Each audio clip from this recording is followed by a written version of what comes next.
Good evening, everybody. Welcome to the Town of Shaftsbury's July 1st regular Select Board meeting. Had something unusual, another rainy day. We don't see that much recently. First item on the agenda tonight is conflict of interest. Does any member of the board have a conflict of interest with any item listed on the agenda this evening? No. Okay, next, approval of minutes. I believe we have minutes here from the meeting, our last regular meeting of June 17. Has everybody had a chance to review those? Just note that there's one blank which I will fill in before I archive. It's just the amount of a warrant. Retirement warrant. Yeah. Yep.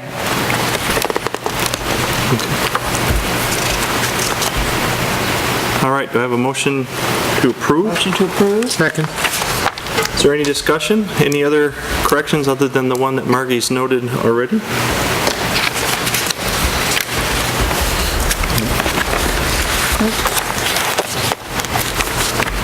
Okay, I did find one. It was really more, not really of substance, but it was in the first section when we were talking about the purchase of the loader. It references, it just says backhoe in there. And it actually, not that that really means anything other than we were referring to originally the item that we had in place, or the line item was, we were thinking of purchasing a backhoe. But that was more in name than really what we ended up getting. So while I think backhoe may have come up in the discussion, all of this discussion was in relation to the loader. The loader. Anything further? Karen, what section was that in, just to reference? That was on 7A. 7A. 7A, thank you. Line 2. All right, any other discussion? Any other corrections or concerns? Going once? Nope. What I'm wondering about, let's just take a look, Karen, at what is under garage building redesign on page 5. Wait a second. I just want to make sure. We authorized MSK for 1,000, and Wait a minute, section font, not... sorry. That was a 5. Page 5. 8, section 8. 8B.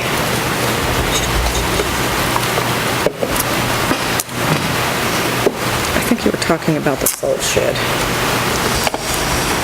No, 8B, didn't you Wait a minute. vote in affirmative on 8B? 8B? Yeah. Right, I got it.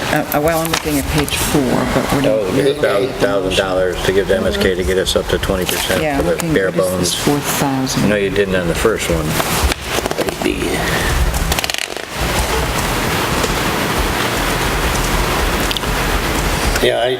First, I voted first, no first, and then yes later. Yeah, so the second 8B, it was a 5-0 unanimous. Yeah, I don't know. That's correct. That's how I remembered as well. Yeah, Sorry. Catching that.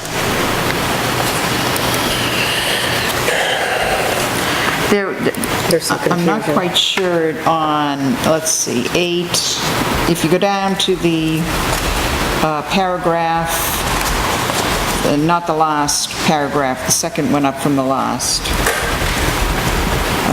Jim Secor informed the committee that the project shouldn't exceed $4,000 in overall cost. I don't... That's incorrect. That's Yeah, 1,000. Doesn't relate to anything. No. I think we should just strike that line, because I'm guessing that it had to do with the $3,000, well, no, 3,000 Was just for logging. Yeah, I think that just should come out of there. Well, no, he didn't mention 1,000. He didn't tell us how much it would be for him to give us a new cost estimate. Okay. So I would suggest, Sean, that we just strike that line. We had a specific amount regarding the Tree clearing. the logging. wait a minute. No, But had we, at this point, we'd gotten Jim's, yes. So okay, well, that's- then it was $1,000. Yeah, it was $1,000. It Yeah. wasn't 4. Yeah, that was what I'm it was. sorry, He I said that it was a apologize. cost that would not exceed $1,000. It Yeah, it was, that was the point, it wasn't be 1,000, more than Not four. $1,000. Yeah, that's what I thought, the 1,000, not Yeah. 4,000. Yeah, All right, so we'll leave that in. not to exceed $1,000.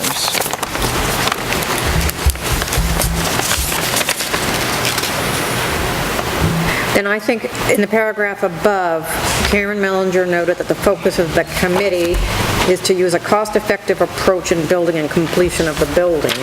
Craig Bruder concluded that once a revised, I would insert revised cost estimate, we don't want to rise price, cost estimate was obtained for overall project, then it would allow the committee to address issues and make comparisons. This just sounds, people don't read Yeah, this. it's not, it really, I mean, basically, what we were looking at was a bottom line price, a bare bones building. What would be the cost of a bare bones building? And With options.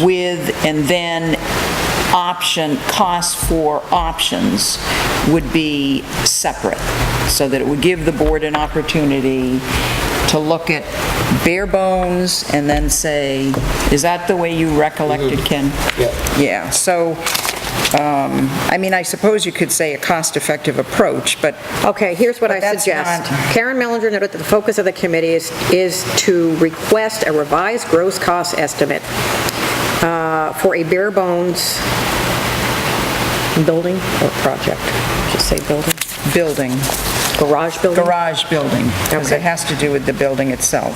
Just the garage building. Yeah, Then Craig Bruder concluded that once a revised cost estimate, excuse me, Margie, I Yeah. apologize for Yeah, what do you interrupting, but a revised bare bones cost estimate, additionally, cost estimates for various options will be developed. Upgrade options. Yeah. And then actually, I think that's a good word, upgrade options. if you put that all in the first sentence, then the second sentence then doesn't have to be changed really, because you're other than maybe adding a revised price. That would be the Right. extent of the change needed to be in the all second right, so we'll just sentence. do Craig Bruder concluded that once a A revised price. bare bones cost estimate, I don't even think you need to say that, because bare bones is in the You've first got sentence. that you've got the request to revised bare bones in the first. that once a Revised price. was obtained, Okay. then it will allow the committee to address issues and make comparisons. Okay. Well, let's say revised cost Revised estimate, cost. because the price, we're not getting a price from anybody. Cost estimate, yes. This is all an estimate. We'll get a price when we go to bid, Yep. eventually. Okay, that's good. That does more Now, then I think effectively you gotta pay describe. attention to the last sentence at the bottom of that page. Karen Mellinger reported a 30% savings in looking at a more revised model of the salt shed. Is that where we are? Yeah, yeah, Okay, so that's okay. yeah. That was the savings that we were looking at, yeah.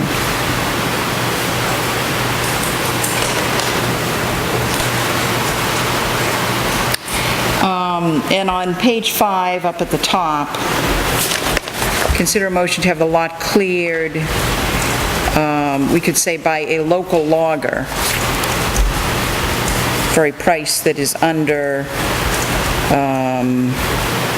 the required bid. It's under the bid requirement Process- threshold. Threshold, yeah, that's a good word.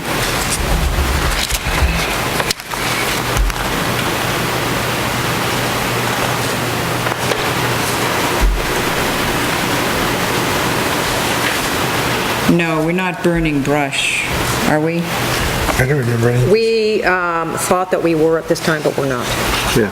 at the course of the meeting. So let's just take it out. Well, it was, Just to remove trees, Yeah, because that is, I'm going to go into it later, but that's really all we can do. right.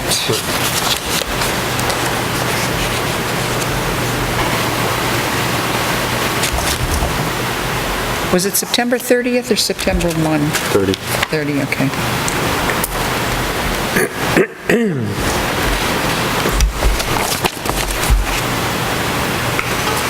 Other questions or concerns?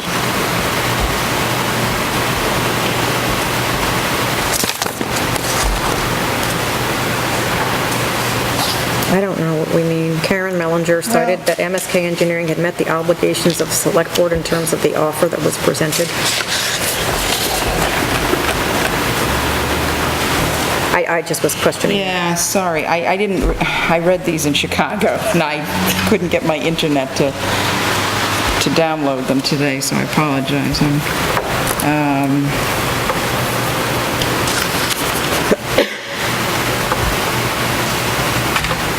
Yeah, I don't know what that, I don't think any of that is necessary, frankly. I don't either. I think we just... What paragraph are you playing? Well, we're under garage building redesign, and that had to do with the issue of the committee had requested the board consider asking MSK to give us what we've just been talking about, a Right. revised estimate, not to exceed $1,000.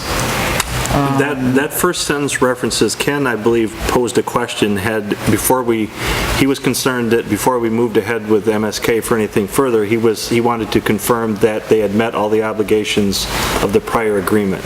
And that actually was your response to them, is that they had met all requirements of the initial agreement that we'd had from the, prior to the town vote. Yeah, and that they would not be bidding on anything. Right, that was do my with the concern, actual because I didn't want to give project. anybody an advantage. Right, but do we have, is this stated clearly enough that that's understood? Maybe it should met the prior obligations. Yeah, I think that would be sufficient, that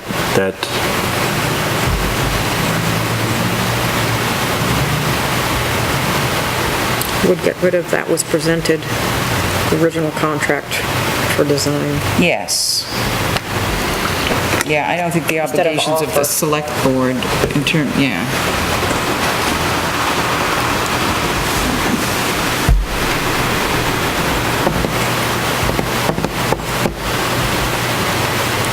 Karen Mellinger cited a cost estimate, I think we ought to... noted that this was only a cost estimate, yes. a project cost estimate, and was not a final design.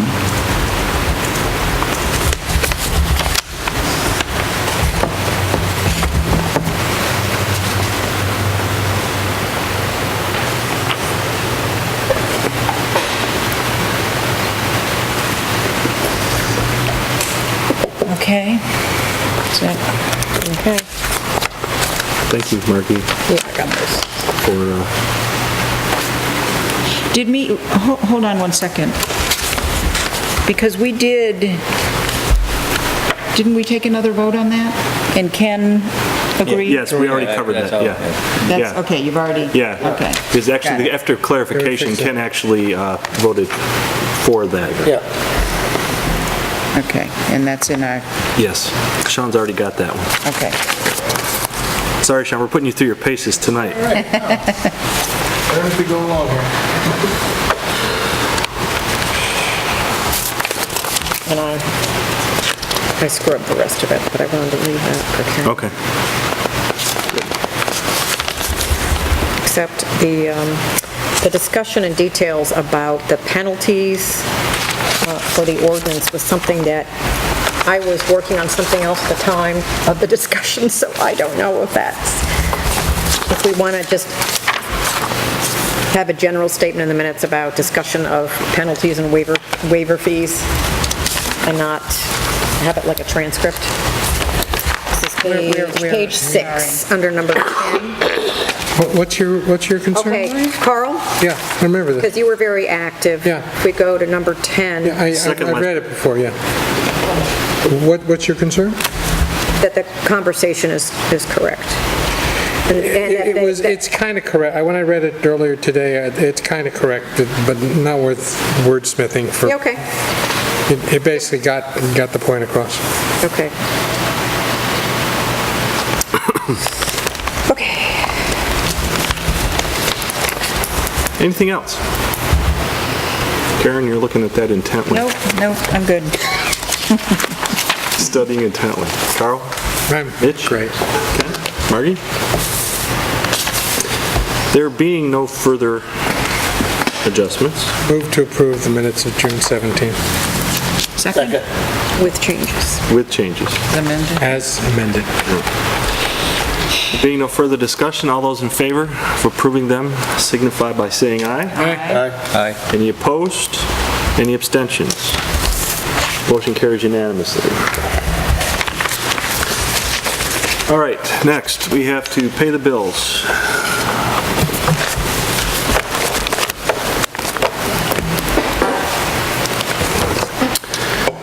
First tonight, payroll warrant number 51 in the amount of $8,909.93. Motion to approve?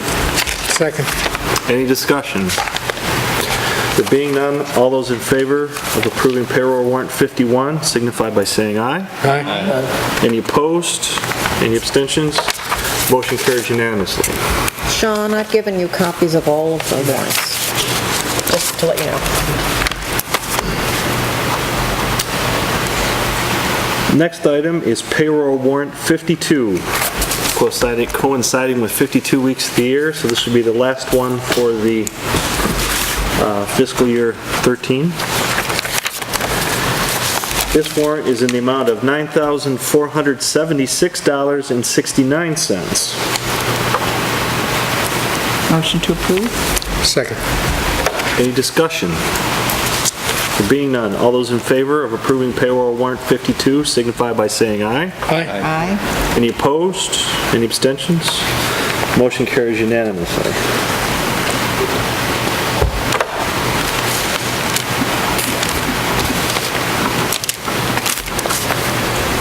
Okay, this is the retirement warrant 51R in the amount of $116.20. Motion to approve?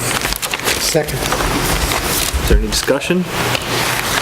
Being none, all those in favor of approving payroll warrant 51R signify by saying aye. Aye. Any opposed? Any abstentions? The motion carries unanimously. Good luck. Not always.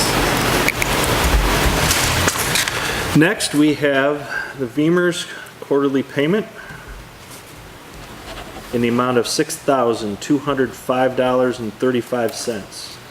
The Beamers?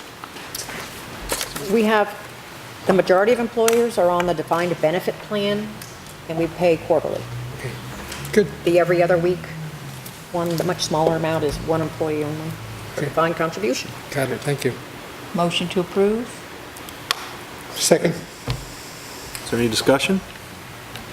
There being none, all those in favor of approving payroll warrant 52R signify by saying aye. Aye. Any opposed? Any abstentions? Motion carries unanimously.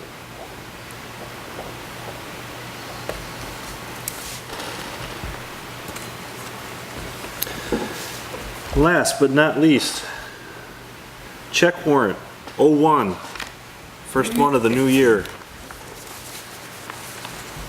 Oh, and it's a doozy. Way to start the year. $118,959.18. Actually, remember, a lot of these are going to be June expenses that are going to be pushed back. Motion to approve? Second. All right, items of interest, i.e. items that are more than $1,000. $11,404.89 to Bennington County, I'm assuming tax.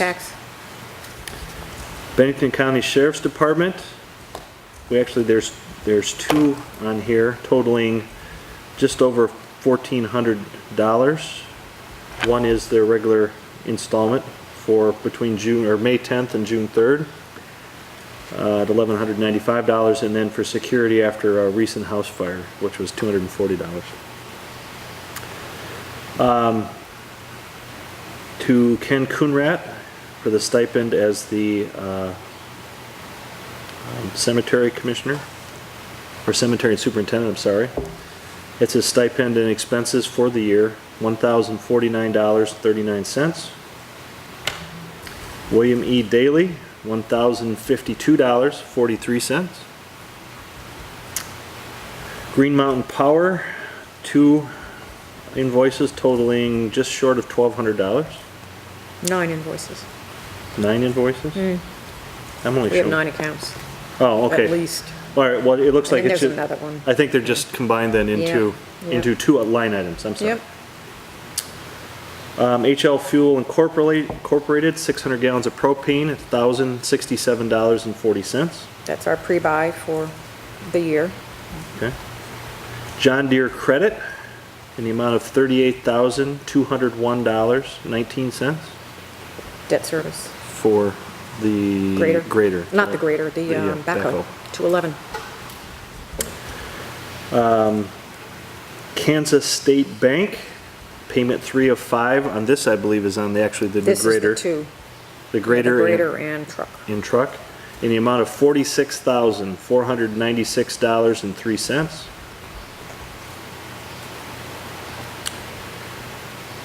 We have 2 invoices to Shea Monument Company, one for medallions for headstones and another for cleaning monuments, totaling just short of $2,500 between the 2 of them. The medallions are 1965. Is that for the veterans? Yes, yes, that's a Hook Memorial. Okay, so we get Fund expense. reimbursed from the... Yep. Come back from the fund. Yep. U.S. Post Office, stamp fulfillment service, Pre-stamped envelopes. $1,412. Yep. W&M Holdings, Inc., custom website design, $1,500. Okay. And- Balance bill. Right. Yep. West Oil Company, 2013-14 pre-buy in the amount of $5,190.95. And that's it. The $46,000, Craig, for the, I think that was, you said a truck?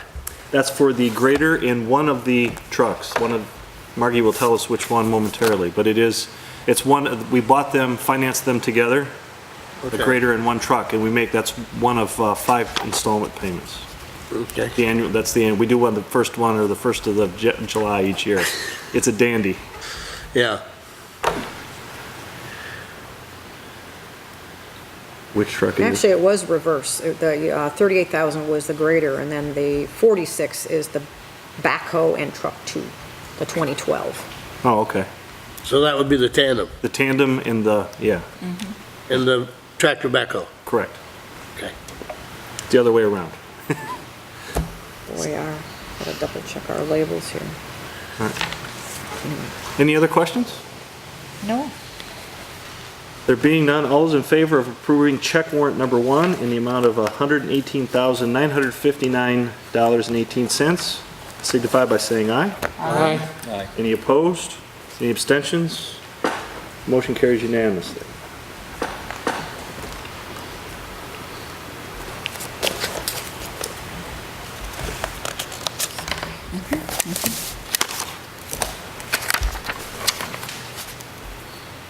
Okay, next on the agenda, announcements. Ken, anything for us tonight? Nope. Mitch? Just for the Historical Society, we have we're starting to meet, not next Thursday, but every Thursday evening at 6:30 at the Galusha House, planning a similar event to the ending of the 250th. It's a reenactment. We're going to call it the Harvest and Muster and Harvest Fest. And we have a fife and drum corps coming in. It should be a good time, and you'll hear more about it as the summer progresses. How was your trip last week? Yeah. Sorry. It rained. The trip was canceled due to lack of interest. Oh, that's unfortunate. Sorry, I should. It didn't come to fruition. But I was looking forward to it. The next time. Next time. It's a Sorry for opening busy my time mouth. of year. Carl? I was called out during the last week or so, including today, on a matter involving a serious drainage, potentially serious drainage issue up on West Mountain Road, involving the property owned by the Charlie and Christine Hall. They may be here this evening. I'm not quite sure if they'll be able to make it. They wanted to address the board on it. I've sent copies of some of the pictures that were taken, and this is an issue that apparently has been going on since the 1980s. And I would like to perhaps have that listed as an agenda item for one of the coming meetings. Thank you. Actually, late this afternoon, Terry happened to call me quick and said he had taken a quick look. He had some ideas, but he would be happy to address it with us and the landowners. Great. I think this is the place that we approved putting in a second culvert a few years ago. That's correct. That's correct. Because there was an issue. That's correct. Yeah. But that culvert's not working? That culvert works excellently to create washout of their field that they lease, which is a loss of revenue for them potentially if it continues. And in speaking with various people at this point, I've heard several suggestions how to correct it, which are completely opposite from each other. And I would not even venture to suggest which one was more likely, if any of them, and that's why I think it should be an item.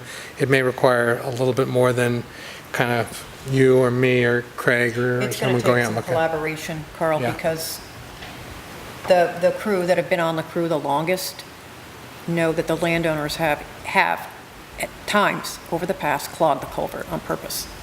Well, So I don't want to get into a discussion of it, but that was one of their That's- complaints, that they actually had to go out and clear the clogging of Yeah. it, so.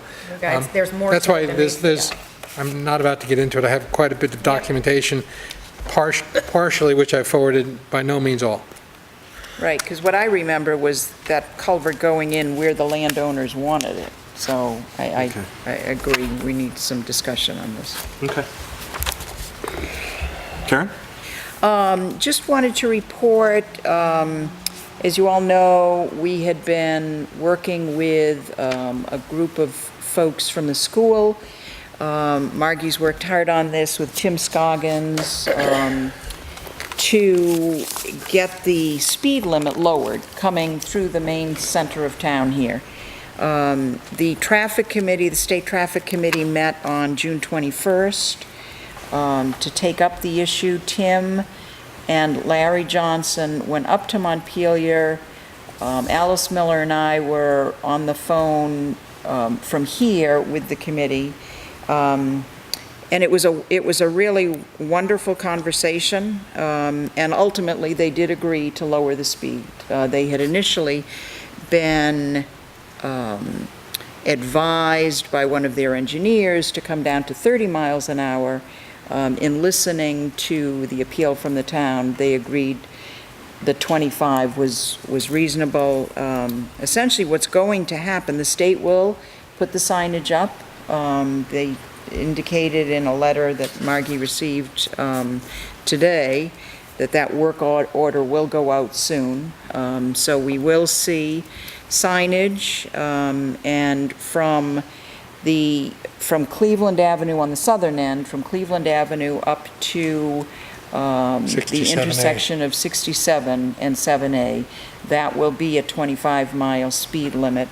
And then it will go from that up to the 40-mile that goes up a little beyond Airport Road, and then it picks up the 50 farther up there. Now, one of the things that we did talk about is they said just because you put speed limits signs doesn't mean the speed limit's going to come down, the speed's going to come down. We talked, they were very interested in knowing what kind of enforcement the town has. I explained that we have a contract with the sheriffs and that those hours are directed basically how we want them directed. They suggested, and it was a very good suggestion, that initially, if we are having a stronger sheriff's presence along that stretch of road, that the enforcement basically initially be a lot of education. We need to get the word out to folks through the paper, I think letters to the editor from the board, advising them. But also, we don't want to go out there and hammer people. This is not to make money, this is for safety's sake, so we really want to educate people. And, initially, we may have the sheriff stopping a lot of folks saying, do you know this is a 25-mile speed zone? So, there are a number of other safety measures that we're looking at in terms of grants that are, will go up to the state, grant applications. But I can't say enough for Margie's work on this, and Tim Scoggins, who is a parent with a child at the elementary school. There's been a lot of support from the school for this. So, I just was very happy that... Did Tim say something about one of those signs that flashes your speed and what the speed limit is? Well, that's what we're hoping. That's what we're hoping to incorporate. Oh, yes, I'm sorry. You don't mean the CROD. Well, yes. It says 25 miles an hour, it shows your speed. Right, and we did talk with the state about that. Because that's something that the state could put in there. Yes, it's some sort of forms they have to put in and... That's right. Yeah, could get we that would going need to pretty make some quickly. application for one of those. Yeah, exactly. So, that's that. Good news. Yeah, yeah. Job well done by Been a those long who put time it, as coming. you indicated. Yeah. Margie and Larry and Tim, Tim, yeah. in particular, yeoman's effort to move that forward. Yep. Thank you. Margie? I have several announcements. The Board of Listers has mailed out their notice of grievances for July 18 to Thursday. If anybody would like to grieve their property assessment, they may call the Listers at 442-5740. The transfer station is closed on Thursday, but will reopen on Saturday, the 6th, for customary hours. We're doing a great job in having people voluntarily purchase their 2014 access permits, so keep up the citizen initiative there. We are going to continue to have people at the transfer station over the next 2 weeks in July.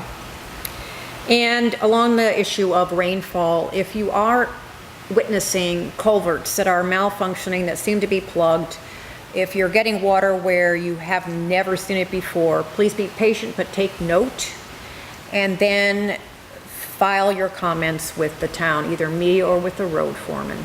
But we are being tested town-wide with this unusual amount of rain. And that's it. Thank you, Margie. I have nothing further for comments this evening, or announcements. Public comments. Does any member of the public wish to comment on anything that is not listed as an agenda item this evening? Just a quick call on what Karen talking about the lower speed limit. Has this idea of getting this to be a stoplight during school hours, has that idea been dropped? Because there's an awful backup of traffic trying to get in and out. I know that the state will not agree to a stoplight. We have tried multiple times over the last 2 decades anyway. Because, Oliver, they say that we don't have the volume of traffic, that, the accident rate isn't high enough, the money that it costs to put in an actual stoplight is, they call them $1 million intersections. I mean, it's crazy, but I wouldn't think so. You wouldn't. They have no control or anything. yeah. I presume the environmental reviews that would have to be done possibly would run into money. Yeah, but there has been We've extended tried efforts hard. to try to prod them into agreeing to that, and they flat out, it isn't even something that, the bottom line is that the answer is just no. It's not even, we'll think about it. They were very interested in wanting to know what our ideas were in terms of the visibility, because we know it's a huge problem because of the store there and people park across the other side of the road. Their engineers had come up with some ideas which, the problem is that it would eliminate parking, a certain amount of parking for the country store. And those of us who were speaking with the committee said we're very cognizant of the problem that would create. I mean, this is one of our, it's a thriving business down there. We love the store, and nobody wants to do anything to negatively impact that. But, there may be ways in terms of traffic calming when we work on the sidewalk. There may be things across the street that we can do to prevent some parking right on the corner there that people seem to pull around and sort of half on Church Street and half up on the 7A right-of-way. So it really is going to be a work in progress. Yeah.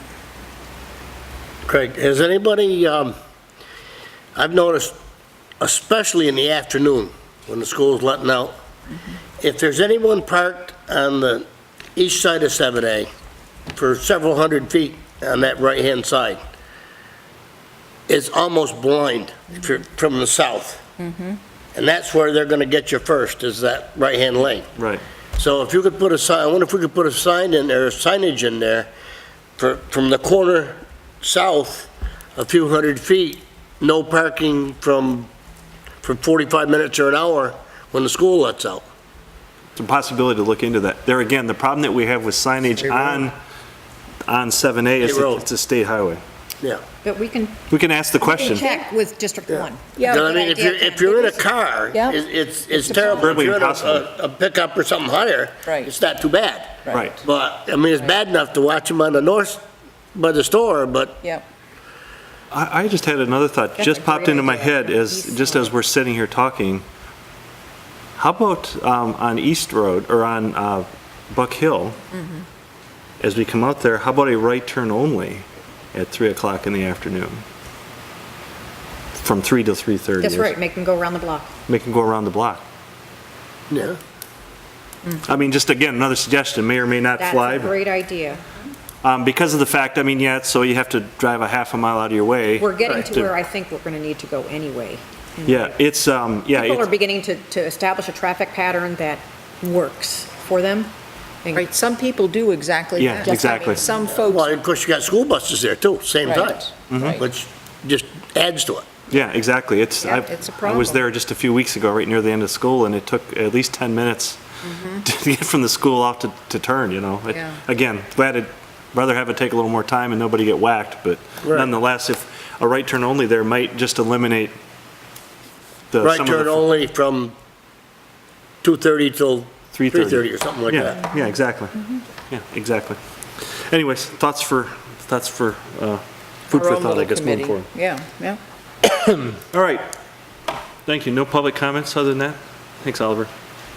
All right, next item up is approval of a tax anticipation note for fiscal year 14.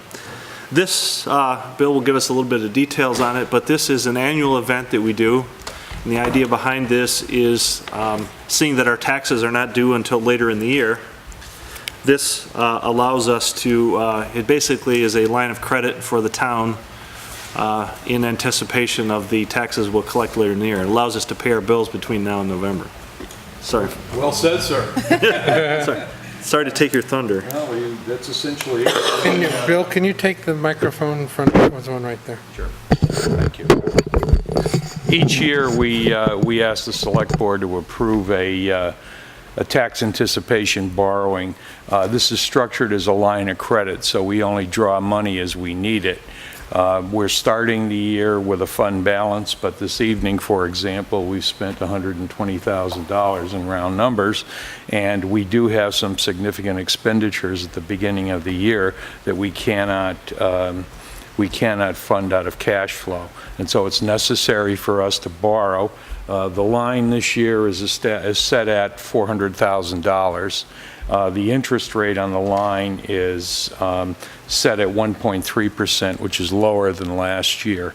We're asking to borrow a little bit more than $25,000 more than last year, and the interest rate has been reduced. If all goes well, we probably will not approach the full $400,000. We didn't last year, but I think it's prudent to have the flexibility so we're not back at a bank in a month and a half or 2 months negotiating for more borrowing. It requires the approval of the Select Board. I have a note, a resolution regarding the borrowing that it's required for the Select Board to sign. There's also a non-arbitrage certificate saying we won't take the money and invest it in something that will return a higher yield to us, and we'll all be happy. It requires the approval and signature of the Select Board on that as well. And there's also an Internal Revenue Service form which only requires the treasurer's signature, but which I will include with the package for you to review. And with that, I'd ask for your approval of this borrowing, so we have the credit facility available to us when we need the funds. Any questions before we? What did you say the interest rate was, 1.3? 1.3%, yeah. I'm happy to make the motion for discussion, if anyone, I'll move that we approve the tax anticipation note at the rate of 1.3% for $400,000. Second. Any further discussion, questions? There being none, all those in favor of approving the tax anticipation note signify by saying aye. Aye. Any opposed? Any abstentions? Motion carries unanimously. Thank you, Bill. Thank you. Thank you. First of many signatures. Thanks for keeping us in business. Well, I think the people sitting at this table are more instrumental in doing that than I am.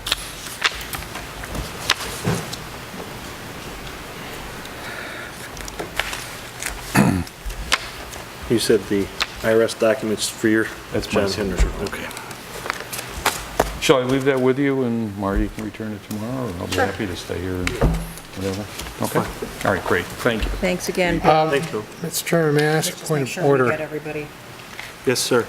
I see that the halls have arrived at my suggestion that I had commented that they might come a little bit later because of our basic business. If we could, if there's no objection from the board, maybe go back to public comment and give them an opportunity to speak if they so wish. Does any member of the board have an issue with that? Nope. Okay, absolutely. Thanks, Bill. Please come up and join us. This is excellent service. See, you walk right in and we take care of you. Oh, I tell you, it's a good Three thing, thank spots for our signature. Okay. All right, you just give them just 1 second here while they finish the important business, Yeah. putting their John Henrys on there. You're going to be signing in Three places. 3 different Ken and places. Mitch. 3, you said? 3.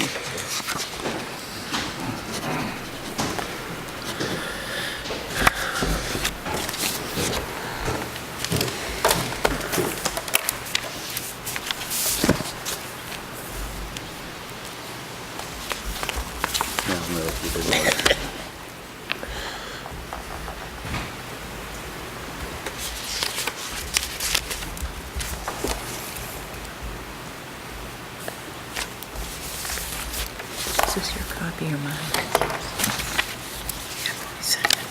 I've already sent it to the sheriff. Oh, great, great, thanks. You did send it to them already?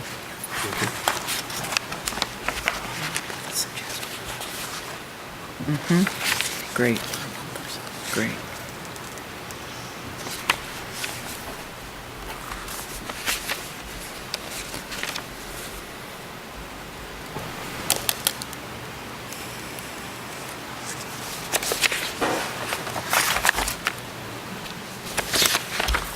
All right, if you would, just so that we and everybody on the camera knows who you are, if you could introduce yourself and where you live, and then tell us. I'm Charles Hall, my wife Christine is here. We live at 1392 West Mountain Road. It's a little white house that's been there for 200 plus years, and recently I guess I got some notoriety when we moved the house up on the hill, or further away from the road. What I've been experiencing since for the last several years has been an erosion of my lower field, which is approximately 13 acres. There's about 600 feet of West Mountain Road that basically has two culverts that go underneath the road that drain a substantial amount of West Mountain Road that used to go directly down a hedgerow. At one time, the town took out the two culverts and only put in one. That was rectified several years ago. But now I find that occasionally the one culvert clogs up and then the water goes down the field. I don't necessarily have an answer for this. I'd like to examine it with the town members or board or whoever. And what I'd like to do is just propose that there ought to be something simple that I could do, or we could do as a group, to mitigate the problems that I'm experiencing. I fully recognize that this is an unusual spring/start of summer, and I'm sure many other people have water problems also. I know I'm not alone in this. But the farmer that uses the field specifically put in alfalfa this year to try and prevent further erosion. He did a lot of rock picking, and now it looks like a boulder field, and I just ask for your support. Thank you for bringing that up. Question, again, a little bit of maybe of rumor or whatever. Does the clogging seem to be of natural stuff? I mean, just typical leaves and things that collect and went into it, or does it have some assistance in becoming clogged at times? No, I've been heard rumors of that effect. No, originally at one time, when the two culverts were put in, which my aunt did, and I sent around a little kind of historical background of that earlier today at the request of Carl. There was a period where I was having my issues with the road people and others, and when the pipe finally went back in, I did block the drainage ditch in one location so that all the water went down the hedgerow, and it's still in fact a swale there. The other day when this became blocked with more natural debris than normal, I had cleaned out all the leaves in my section of the road, but my next door neighbor had not, and I think that's what came down, and with a couple of sticks it did that. It took care of it this time. I believe the incident that was involved probably had 15 minutes of rain going past it in one of the heavier rainstorms around. And we've had a few of those. Yeah, we've had our experiences with them. And I was able to go down with a pitchfork and dig out the leaves and relieve it, but still the damage had been done. But it continues to be a problem. Okay. I have not specifically clogged any of the overflows. Oh, no. It had been my understanding that it had happened in the distant past, so. Oh, yes. Wanted to make sure that wasn't happening again now. Natural stuff, we have to just take care of it, take it as it comes, so. We'll be happy to review that situation. We'll get involved with the appropriate parties, and I think at such times we try to do that, we'll try to get in contact with you. So at least either to let you know what we think or to have you involved in the discussion. What's your phone number? 802-442-5073. And it's not in the book, as I found out. Yes, ma'am. Charles, I remember this, the issue several years ago, Yep. at least 3-4 years ago, maybe. I think it's more like 8. Is it that? Boy, does time go by. No, but I mean, when the town, when we worked with you, and I think each, paid a certain amount to have that second culvert. $250 for the culvert, and the town put it in. And the town put it in. Yep. Did it seem as though there was some relief from the problems? Substantial relief. Okay. So primarily, this has arisen this year because of an over... It continues to be an issue. Okay. It just is an ongoing maintenance thing, which I take care of when I'm around. Right. I don't have a 100% solution for the thing because the water has to go somewhere. Yeah. And I can't say, take it all over here and put it there, or put it there. Yeah. Yeah. I just think there has to be a solution to the problem. Okay. Thank you. Thank you. Any other questions? Are you getting just water, or are you getting a lot of sediment and stuff running down in your, what is this, going in your field, right? Yeah, well, it's the lower field, and Yeah. the sediment doesn't bother, yeah, it just, the volume of water is so great that it continues to just wash the soil away. This is my wife, Christine. I'll just add one or two things. Our biggest problem is we have been adding for the last... Christine, if you would speak into the mic, because this is televised. We've been adding for the last at least 15 years truckloads of dirt, and we've been filling in, mainly it was the middle of the field. There's also a real problem on the east side.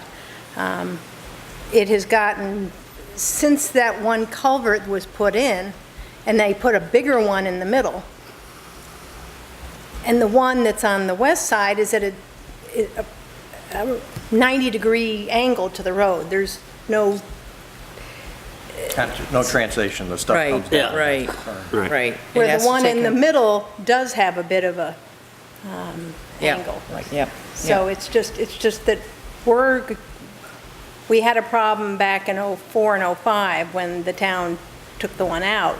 The farmer we had then said he wasn't going to do it anymore. And he had done it for years and years and years. And we've had this other guy who's been wonderful, and he's done everything.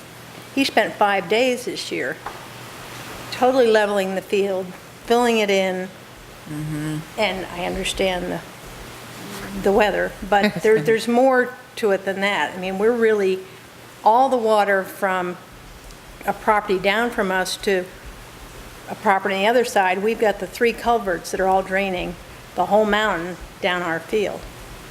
So that's just... Yeah, if I may, the purpose of this is just so you've advised the board there's a problem.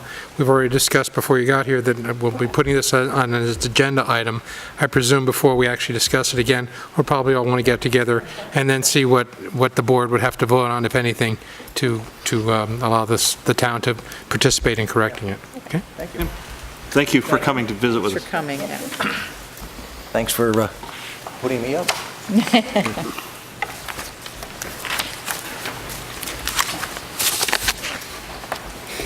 All right, next item is our second reading of our amendments to our parking ordinance. Margie, will you do the honors for us? I can read everything except that I don't have the changes to the waiver language, so I was hoping to maybe work with Carl. Just Okay, that's fine. to do that. I mean, Can we- apart from that, Yeah, I was going to say, can we work offline so we don't waste we're going time? to work it Yeah, off okay, yeah. together. Let's not do that tonight. Not tonight, no. I'm at your convenience. Yes. Yeah. But for the interest of the public, apart from the enforcement end, what we're doing is reiterating the fact that there's already no parking along Buck Hill Road and the north side of Church Street. We have no parking signs, and they've been there a very long time. Some actually have to be replaced because they're so worn. But we are adding a new no parking area, and that is the south side of Dunham Avenue over in North Bennington, where there just seems to be some congestion due to multifamily occupancies or for whatever reasons, with an inordinate number of cars blocking both sides, and we have signs in place, and so that's what this is about. And we will be working for the last reading on, this is a civil ordinance, and so violations of an ordinance end up being handled through the Judicial Bureau, and we have formal penalties and waiver fines that we need to just solidify. And so that will be ready for the third reading. Can you just for clarification, just read this, give the section, no, the section right here, actually read it verbatim as we're proposing it? Okay. Just for clarification. You covered what we're going to do. Okay. It shall be unlawful to park a motor vehicle, A, within 20 feet of a hydrant or dry hydrant, that's not new language. B, along the following streets. Sub 1, Buck Hill Road. Sub 2, Church Street, north side. Sub 3, Dunham Avenue, south side. That's the only language that has been added to this parking ordinance. Thank you. Okay, next item tonight is the parcel mapping review and execution of the contract. As you recall, this contract had come for our review and execution at our last meeting in June. Carl very aptly raised the point that it was missing some language, particularly related to how the contract could be modified or terminated, which it didn't include, something that's in most standard contracts. So at that point, we tabled the execution of the contract and asked the vendor to revise it in a couple of areas to take care of some of those concerns. So tonight, it's come back to us. Are you satisfied with the changes? Perfect. Great. Is there, on that note, then I guess I would entertain a motion to execute the contract. So moved. Second. Is there any discussion? Just the one discussion, we can add the part about locking down certain data at any time in the future if we decide to spend the $900 and we find we have information that is valuable to the listers where it wouldn't be valuable to the rest, to the regular public. That is correct, right, Mark? What was that? That's that we have the opportunity for additional charge to lock down certain things or... Yes, we do. Yeah. So that is... And it also has the 90-day review period that was asked Right. for by the listers. Correct. Okay. So then I believe the answer to your question is yes. All right, we have a motion and a second. Any further discussion?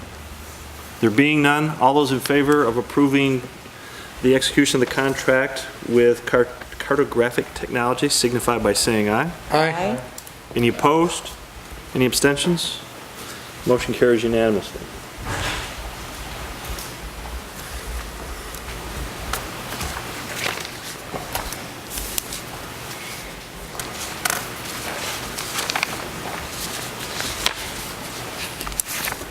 Thank you.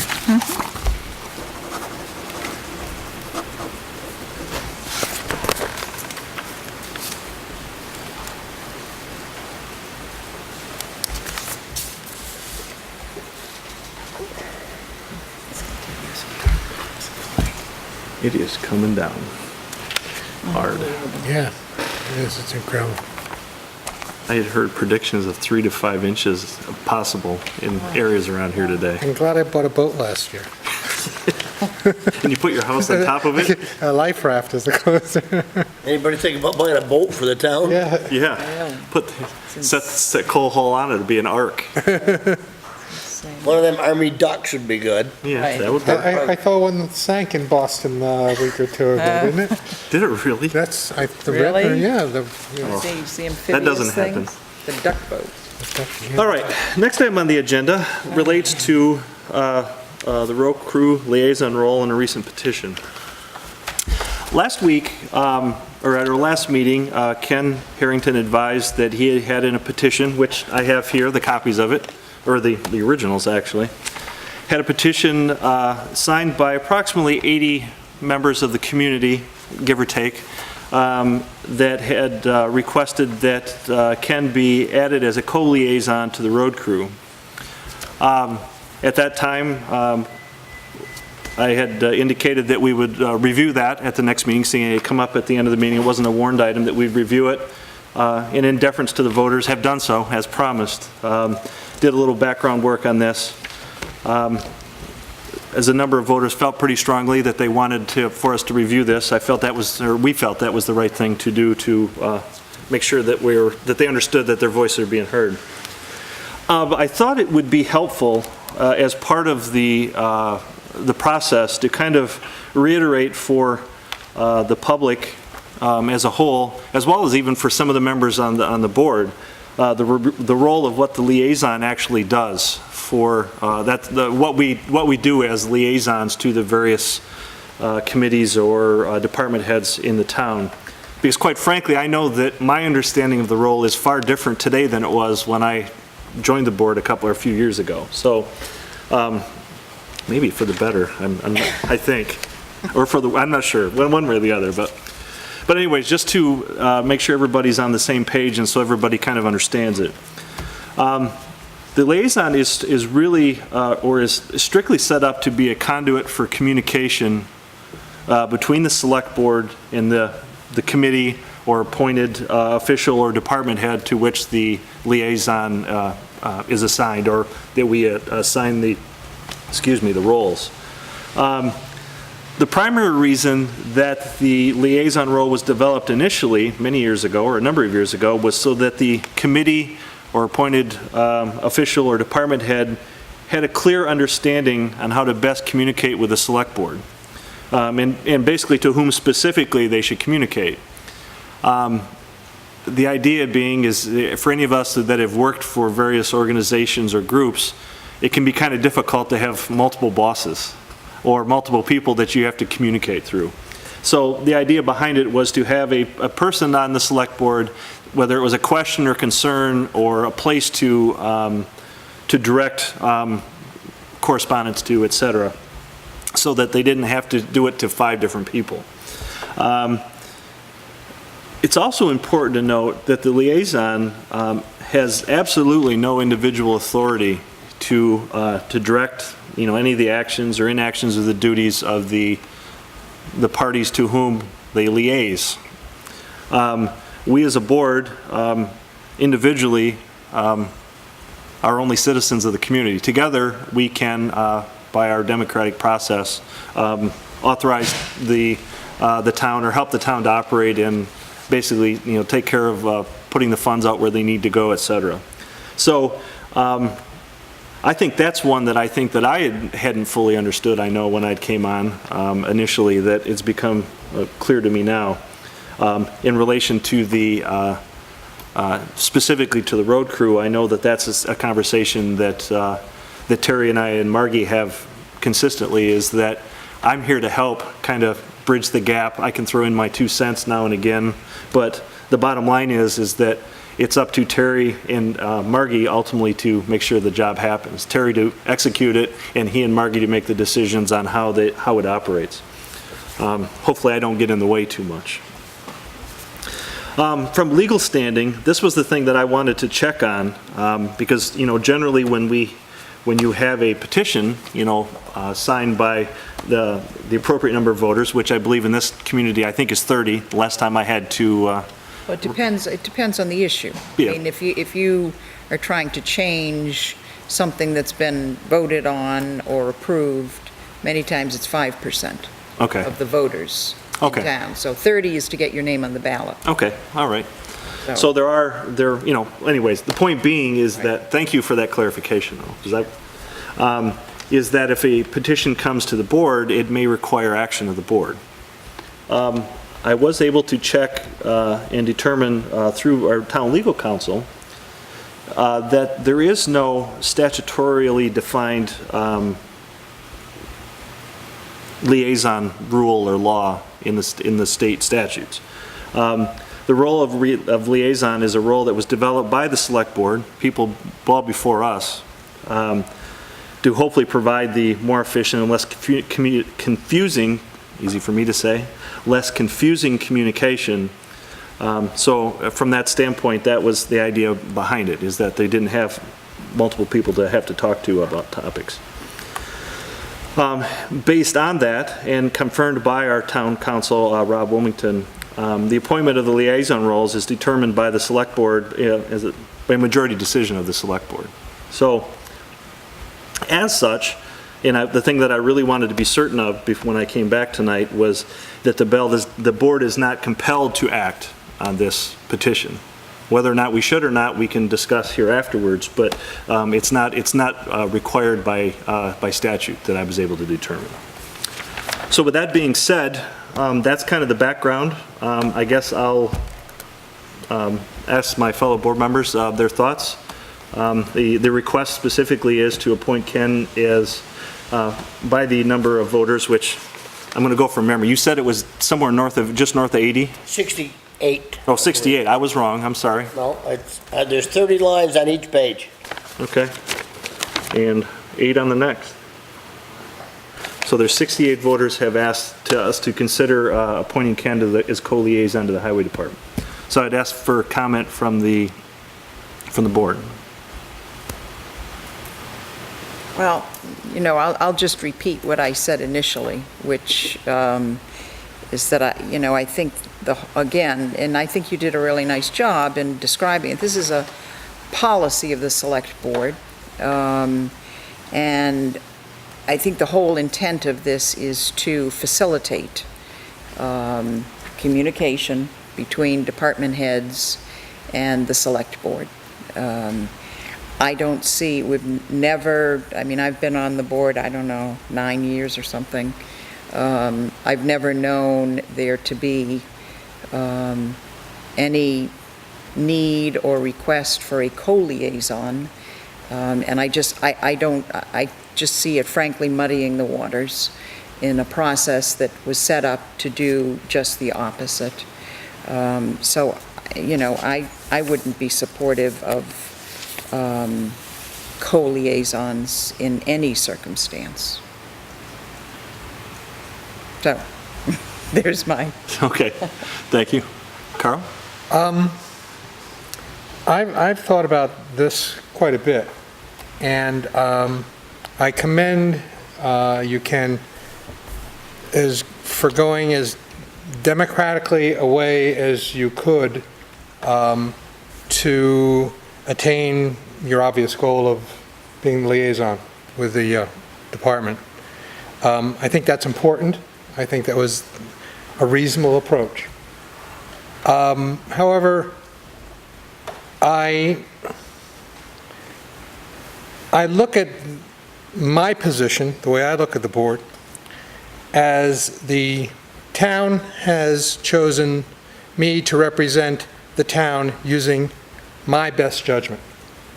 It's not pure democracy, because you can't have pure democracy, because it'd be 3,200 people sitting at this table. So with that in mind, and with due deference to the thoughts of the 68 people whose opinions I respectfully must differ from their opinion as to what is best for this town and what I believe is best for this town. The department that you want to liaise with is basically the only department in this town that deals with management and labor. And that is a tricky thing to deal with. I know that you previously had a position as foreman. That position is now taken. I also know from your comments since being on the board that you do not necessarily agree with the approach being taken by people in that department.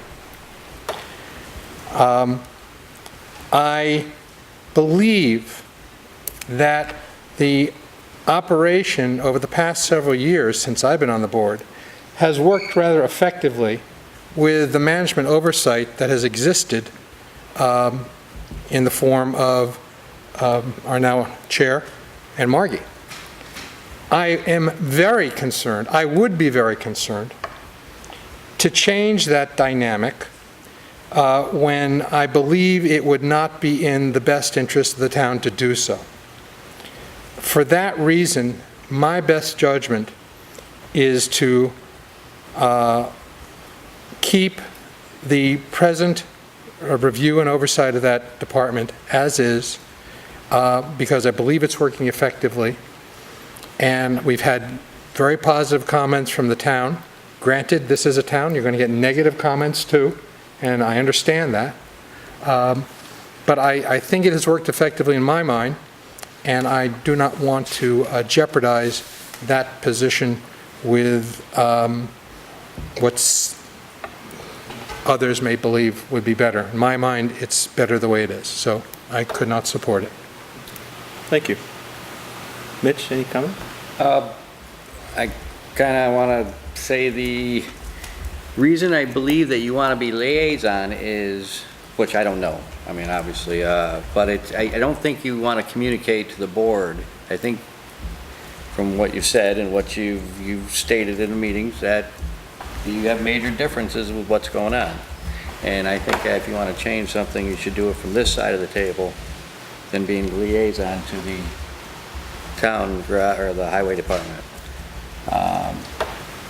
Like I agree with Carl that I haven't heard many complaints. As a matter of fact, this year we've heard a lot of positive feedback from the grading going on. Obviously, we've had a couple of letters that are not so gracious, and but I have to agree with, I don't think the reason you want to be the liaison, which obviously I'm just personal opinion, is what you want to do. So. Okay, well, let me put it this way. I've been in business since 1986. I have never fired one of any employee I ever had. I had 5 employees at one time. Mm-hmm. The closest person that came to getting fired that worked for me was my own son. And I didn't wind up firing him either. My intention, nor could I, if I wanted to fire anybody on that road crew over there. All I want to do is improve the way that I can drive around town right now and I can show anybody on this board a dozen or 2 dozen things that could be done more efficiently. I'm not saying that they're doing anything totally wrong. I'm saying there's a lot of things they could be doing better and could be more efficient, and they could save money for the town, where they wouldn't have to do things twice or wouldn't have to go back so quick. And it's, I mean, I haven't been doing this for 55 years and not learned something. Have you brought those up to Margie? Yeah, Margie and I went up and looked at I have been got out in the- overrun today on Twitchell Hill. We're out in the field dealing with landowner complaints every third day. Yeah, we started out with 1 today and wound up with 5 of them on us. Now, as an administrator, my concern is that we need to address the fact that we have technical expertise on the board that's very valuable, and that information transfer in many cases would be very valuable to all.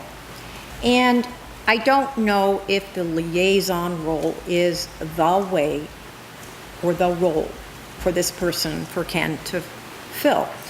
But I'm already, it's been since March. I think that we have invaluable expertise as well as strong opinions, and Ken is very candid about that.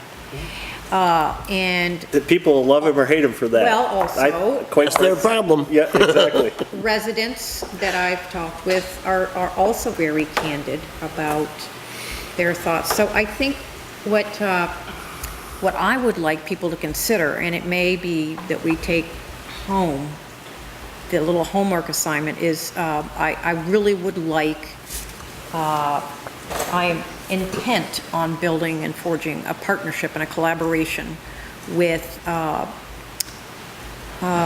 board member that's interested in participating in highway matters to this degree, but also in a way, and Ken and I have talked about this, that does not make employees defensive. And this is nothing new. This happens. Private sector, it happens in job places all over. It comes down to learning supervisory skills, or learning how to provide your input when it's best to be heard. And I have to say that though yours truly's been assigned the overall supervisory role, that my technical expertise never was, and never was advertised to be, highway construction. So I do rely very heavily upon board members and the collective collective wisdom of the highway crew in its existing form, as well as residents, to solve problems and to improve how we go about conducting business. So this is, I think this is a situation which will evolve over time. I don't know if the liaison issue, it seems to be like a lightning rod issue that Ken can bring up right now. But anyway, those are my thoughts. And there you have it. You know, we had talked, and it has been happening, about at least once a month having the road foreman come in and present before the select board. And it would seem to me, I mean, if Ken believes that he has ideas for, certain areas that, it might, that this one, there might be an alternative way of looking at it. Frankly, I'd be interested as a board, because it's the board that will, decide, will certainly benefit, and we ultimately need to make the decisions to finance those kinds of particularly capital improvement. Certainly capital improvement projects, if we're talking about changes of gravel or whatever it might be. And I think, to my mind, that's the more appropriate place to bring those kinds of issues forward. Because I think, Margie, you put it well, when the whole board benefits from that, and it really encourages, I think, a discussion about alternative ways of approaching what might be a problem. We have certainly very challenging areas in this town. Those of us who live on hills end up with gravel in our yards, and we've lived it and lived with it for 30 years in our home, and that's a fact of life. Are there ways of mitigating some of that? Of course there are. And clearly there are areas around town where you can eyeball it and say, I think this is a different way of attacking it. And those are the kinds of ideas, frankly, that I think can be very constructive. And I think it's the board table where I would like to see that stuff presented. Karen, the thing is that okay, let me give you this one. Craig was just talking about 4 or 5 inches of rain coming here. Okay, when I was road foreman, and it's no different now, when you got that kind of rain coming, that road crew shouldn't be sitting over in that garage. They should put on their raincoat, get in them trucks, and go out and find plug culverts. That's what I'm saying, and that's why I want to be liaison, or so that I can walk into there and not have to go through this whole board to do it. And tell them what to do? That's not your job, Ken. No, to just go say, hey, guys, I think we ought to go check some culverts. Let me say something. Okay. Because I think we're all being as diplomatic as we possibly can, and I don't care about being that diplomatic anymore. Since joining the board, Ken, you've made it very clear you believe we have too many people over there, we have too many pieces of equipment, and what equipment we have purchased, we should never have purchased. Your approach has been very, very, putting it diplomatically, reformist, and dissatisfied with what's going on over there. You just said this evening, in this conversation, when somebody talks to you, or you talk to them, they don't like what you have to say, well, that's their problem. I've got news for you. I've worked with people. You've worked with people. Right. Maybe you get along with people when you tell them, you don't like what I have to say, that's your problem. When I've told people that, they've turned around and walked away and said, jerk. Okay, Carl. Anybody? My point being that, as I said earlier, we're dealing with people that if we were to have someone who has publicly said, we got too many of you over there, you're spending too much money, you've got too expensive equipment, and this board said, that's the guy we want to get over there, what kind of message do you think we're sending over there? I was put on this board by people that told me exactly what you just said. I understand that. And this board is saying, we don't think that's the best way of approaching it. That's our decision. We have that right. Right, that and decision. you- We have the right also to consider it. Right. And we said we have considered it. And you outvoted me too, which that is also your right. But by the same token, all I was trying to do, like on the excavator, if we had bought a machine that was a few years older, you could have saved $100,000 And you also said if you just look on the internet, we could find and build a shed for $29.99, and they'll even come over and tell us what to do, and we're just spending too much money. And who bothered figuring out that we needed to spend so much money for architects? We can just pick up something on the internet. Here, I've looked on the internet this afternoon. I got 3 of them. I told this board. My point being, sir, my point being, that is, in my opinion, not the most constructive approach for a person on the board. And I don't personally think that is the kind of oversight and the message that we want to send to the majority of the employees we have for the town. I told you, and I told everybody on this board, that the price for that building was the building laying on the ground, not assembled, and I made that clearer, I thought I did. There are just many ways, and they're not elaborate ways, they're not expensive ways. But if you get the water off the road when you're getting the kind of rain we've got now, you can save a lot of money on gravel, you can save a lot of money on a lot of things. Ken, I will say in my own observations, in the last several years, there's been a lot more ditching, a lot more cleaning of those ditches, a lot more brush cutting than we have had previous to several years ago. Good. Okay? I have consistently had people stopping me, telling me they have seen the road crew out, they're very visible, they're working on lots of different projects. You know, I don't know how many times you're stopping by the garage. We have guys that are working on equipment over there.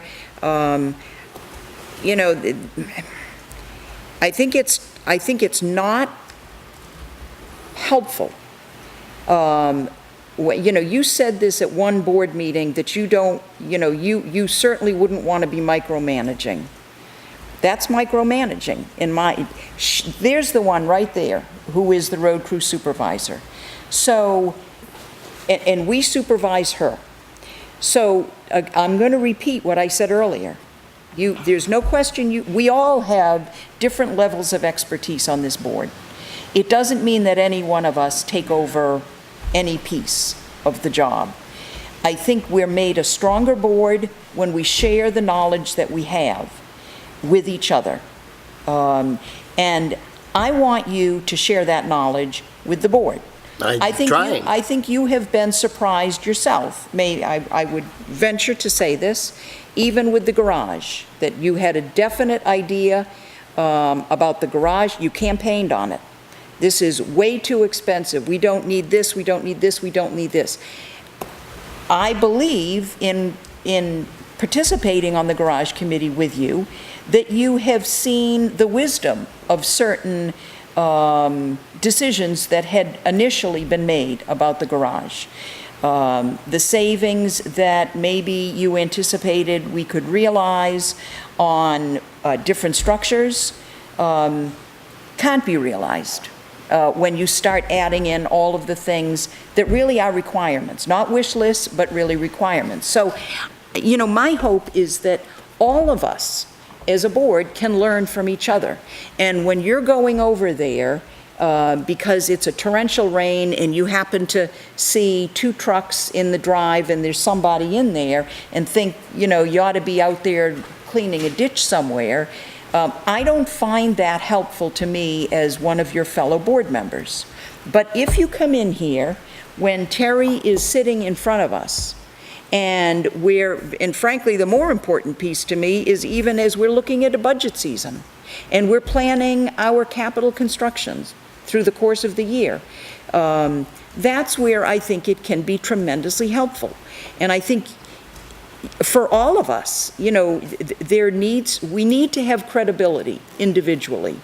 And I think one way to do that is to observe and to listen and then to come up with a plan. And if you have 5 different ways of getting water off of the road that they're not doing, I sure as heck would like to hear it. So I repeat, I think the liaison is a conduit, as Craig said, of information. It facilitates the relationship between the board and that committee. I said it initially, and I'll say it again. I think that your value regarding highway knowledge can be better utilized as a board member here with the rest of us.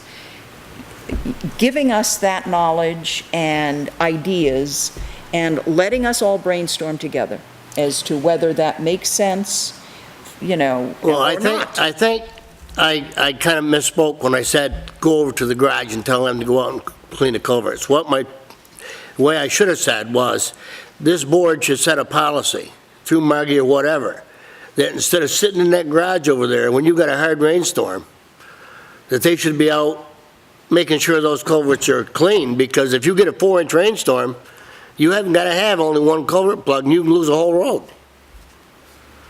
Well, that, you know, I mean, I know for a fact that we have a road I mean, foreman Margie that went up there drives to the Twitchell Hill roads with me today. looking for plugged culverts. Now, you know, but, you know. Well, if they've been doing it, then I stand corrected, but to my knowledge, it hasn't been done. I'm gonna, I guess, if each of you. Well, and you got one more letter that Margie, I thought she was gonna give that to everybody about another deal on Twitchell Hill? Yeah, that's a little bit later on the agenda. Okay, We'll cover all right, that, okay. yeah. Craig, can I just say something? I think Karen hit the nail on the head, is when they're planning the prior year, the capital improvements, most of the stuff is already on paper, isn't it? What's being planned for this summer that he's working on. Right. It's not a matter like he wouldn't sure, he would like to go over there and do something, but he's got this on his plate. So where you would be better effective, or more effective, is to get in the planning season for the next year. Because this stuff has all been planned out, and it's not, I mean, maybe they're over in the barn fixing a piece of equipment too. You don't know that if they're. No, all I'm saying, Mitch, is that there's things like, okay, we'll say the culverts, but there's a lot of other little things that can You want be them to done be busy. with the equipment they've got that will save an absolute pile of money. But that's exactly the point, Ken. A lot of other little things means that you want to get in there and know what they're doing from moment 1 to moment 2 to moment No, I 3. got 'em like my own, thank you. But you just said that, because if you walk by and you see 2 guys sitting in there during the rainstorm, your presumption is they're not doing anything. Whereas maybe they are doing something that they need to do before they can get out to look at the culvert. And the only way you're going to know that is if you're in there all the time. Carl, since I've been on this board, I've been in that building twice. You're asking to be involved in that building quite a bit more. No. You just told me that, you just told the board and the public, you know, you've got people that want you involved in that. That's why they put me on this board. Right. And I think, and the point that I would like to make, kind of to wrap up this conversation, is exactly, it kind of ties to that point. In deference to your many years of experience in this, there is definitely a place for your expertise involved with the process here in town. Of us sitting here at this table, hands down, you have more experience, well, you have more experience than the rest of us combined. There's no doubting that. The concern is that it goes back to the point you just made. Any one of us, regardless of the role, cannot do what you just said that you would like to do and what you said that the people of the community that elected you want you to do. You can't do it. I can't do it. We can't do that.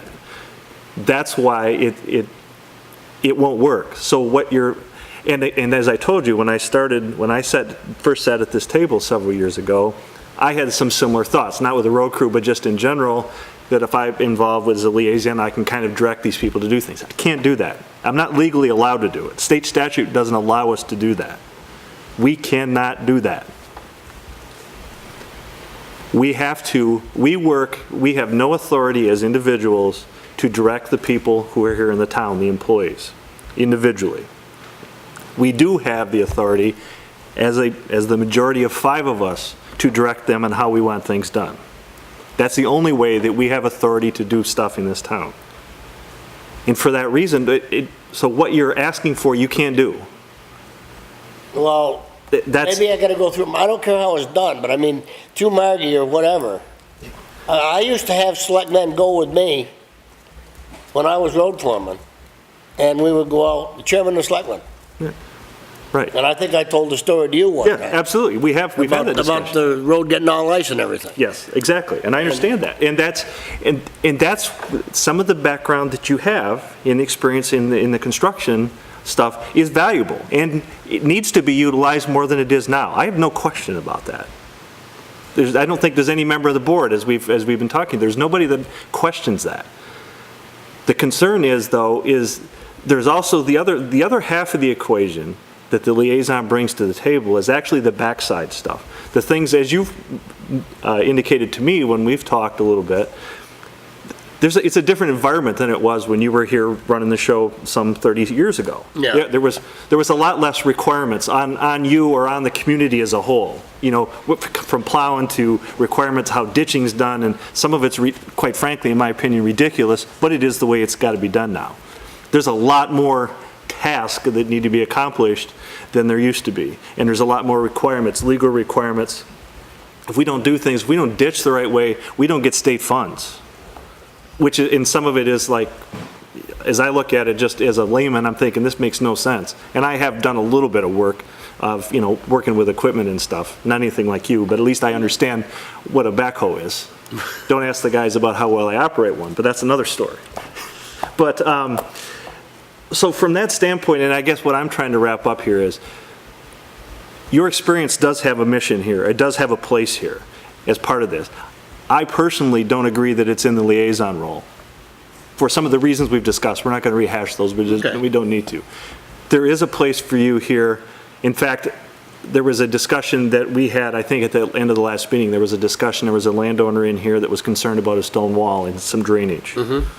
And I think that it was my thought, and I think we discussed it at least briefly, we haven't set it up yet, is at the point that we go to look at that, we told that property owner we would look at that, I was going to encourage you to come with us to provide that expertise, technical expertise, as another way to look at it when we go out there, that, maybe you and I and Terry and Margie go together on the day we do that. Well, Margie's already mentioned that to me. Yeah, so that's where I think it's important that we include you, to provide some other options, some other background, just some other thoughts. I know in my career, the places where the organizations I belong to, that the best solutions and some of the biggest things that we've accomplished haven't come from one person doing it. It comes from a collaborative group of people working forward from that. And so for that reason, your role, in my mind, your role is that as a support mechanism for us and to bring that technical expertise to the table. I don't see it as the liaison for some of the reasons, at least maybe not now, maybe later, maybe at another time. I'm not going to do this forever. So what I'm saying is that I think that at this point, you're most valuable to us as a technical resource. And I think there's a real strong place for you that it uses your expertise. It also takes advantage of the things that the people that voted for you wanted you to accomplish too. Right. More so than working with contracts and in finances and all this other crap that we... Well, my thing is, Greg, like I say, it's just, I can go out at any one point, at any town road, in a half an hour, I could take Margie or you or anybody on this board and show you a dozen things that are little minuscule things that would take the crew very little time. Right. It would accomplish a lot and save a lot. Yeah, exactly. That was my whole goal of being on this board. Let me ask Ken, if you were the liaison, what would you do about that? My point was, you just said that you could go to 10 or 12 places where something could occur. If you were the liaison person, what would you do about that? I would bring it to Craig, because I would be co-liaison with him, as he had mentioned. Craig, don't you drive around town with Terry? Occasionally I do, yes. We do view things. And I'll concur with you. And I can also tell you that on occasion when I've traveled around the town with Terry, we'll see 50 things that, look at that or this or that, but it's, the priority that we're working with actually trumps those things. No, I understand that. It's just, the other thing is, like, you got a project. Okay, I'll give you an example, clearing that land for the town garage. There's very few times that the town crew has got anything, unless you got a major storm or a washout or something, that they can't put something off to spend a day clearing that lot, or like they're doing up on Cider Mill Road. How long they've been working on that. That's all my point is. Use the town equipment. You probably got $1 million of equipment sitting over there. Why do you want to go out and hire anything, for anything? Because you just got through saying that they should be out clearing culverts, looking at... Exactly, Karen, but that's when a storm is going, or something that you have to do. But there's always a time that you got other things that you can do. You're not tied right down minute by minute on what you got to do, the same thing every day. Ken, the point that, and I think I'm going to try to wrap this conversation up. But to that point, actually, what we've seen in the last 2 years, or year and a half or 2 years, since we've had the new foreman on board, is we've seen exactly that happening. There's triage that happens, stuff that's emergencies that come up is being handled as it happens, Sure, because it has to. Have to. Then there's other projects that are, the longer-term plan projects. So you work through those, you kind of schedule those. Yeah. And then you have longer-term projects that you fill, as you said, when there's, an off time or day down. Right. The project on Cider Mill Road is exactly that. Right. The reason that has carried on as long as it has, it was supposed to have been done, as Terry indicated at our last meeting, by the end of this fiscal year. It's getting pretty close, but it's not quite done. The reason, though, for it not being done has been because the other things that have come up that have either needed to be done or were of higher priority. Right. That prioritization is happening. Right. And that's a point right now that I don't think is being, that I'm not feeling that you're getting. I understand, and I don't disagree with the thought process that has to go on, but I'm not so certain that you understand that it already is, and that we just need to continue moving it forward to make it happen. And I believe that you supporting that on a technical side, as the opportunities arise, I think is a better solution for all of us. So that's where I take it. Mainly I put that petition out because the people that wanted me here, and Right. maybe I didn't clearly understand the liaison, but it's, there was a lot of people putting me in here for just the reasons that I've discussed tonight. And I think in the way that we're discussing here, that's the way that you can accomplish exactly what they're looking for, and we all benefit from it. Okay. Make a list of all those things that you see and pass them to Margie. Yeah, and Margie and I spent, 2 hours up on Twitchell Hill today? Well, based on what you said you would do if you were the co-liaison, pass the information to Craig, you can still do that any day of the week. Okay, but it's still, it's just, But if that's all you understood. all I want to do is what's best for the town of Shaftsbury. That's why I was put on this board, And I that's all think I we all want to do. appreciate that, and we respect you for that. But what you suggested you would do in terms of Well, these issues... Maybe it was misunderstood it, because,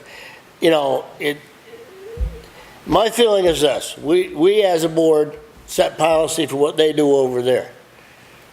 If they don't do it, then they get replaced. Right. Exactly. And seeing that we Clear as I can make it. Right. And as we collectively to this point have said that they are doing it, then we need to continue to support them. There's not saying that we can't find ways to improve things Right. as we move forward, but it's a process, not a change, right out of the gate. Right. So, all right. With that being said, unless there's any new points that we want to bring up, do we need further discussion, or shall we move on? Move on. Move on. Okay. Thank you. Thank you all for the input. It is helpful. All right. Next item on the agenda is the highway truck body, the bid award. As you'll recall, we had tabled this bid at our last meeting because at that point, the truck chassis vendor had thrown, I say, a curveball at the 11th hour, indicating that that they were not going to be able to deliver the truck in a timely fashion. Oh, yeah. And at Carl's suggestion was, we need to diplomatically or otherwise explain to them that they need to deliver on the contract that they signed. Or provide some consideration in lieu of the Correct. meeting the date. Correct. We did indeed follow up with them after that point. Within just a couple of days, actually, they were able to find the truck that we were looking for. And I believe it's even coming in red, if I believe it. Really? I think it I was going to say, I is. thought it was black, yeah. It may be black, but I think it may be coming in red. So I don't think I dreamt that.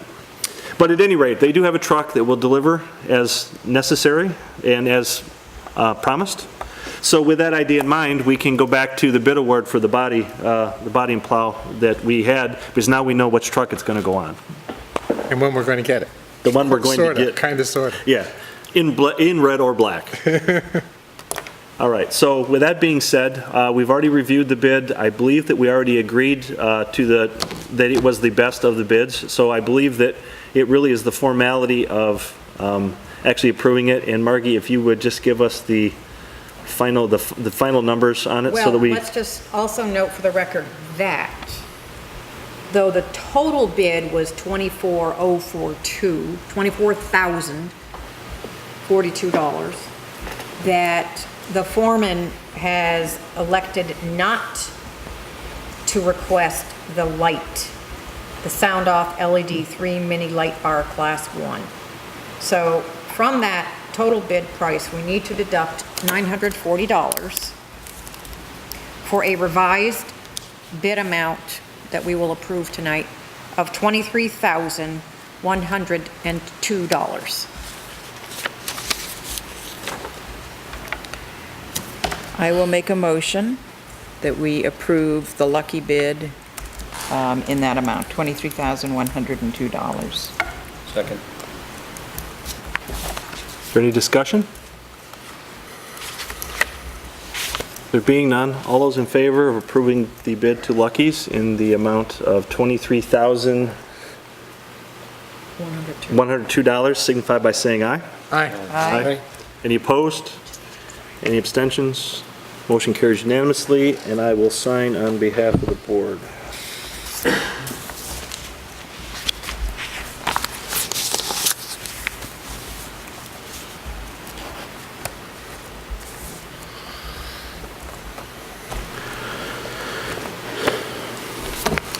Did we get a confirmation of the delivery date or of the chassis? I know it's No. soon, but Confirmation, yeah. it will also allow us It to. can't occur until after financing's in place anyway. Well, yes, but this now will allow us, we're now actually Yes, in but it'll process. take close to 3 weeks to get financing in place. Okay. Okay, next item on the agenda tonight is that there was a landowner inquiry regarding Twitchell Hill drainage and some concerns there. So Margie had thought it would be appropriate to read their letter into the meeting minutes for this evening. Okay, we've received a letter from Don and Edith Farley, Twitchell Hill Road, and I think their address it's 198. So they're a few houses up on the right from the bottom, the junction with.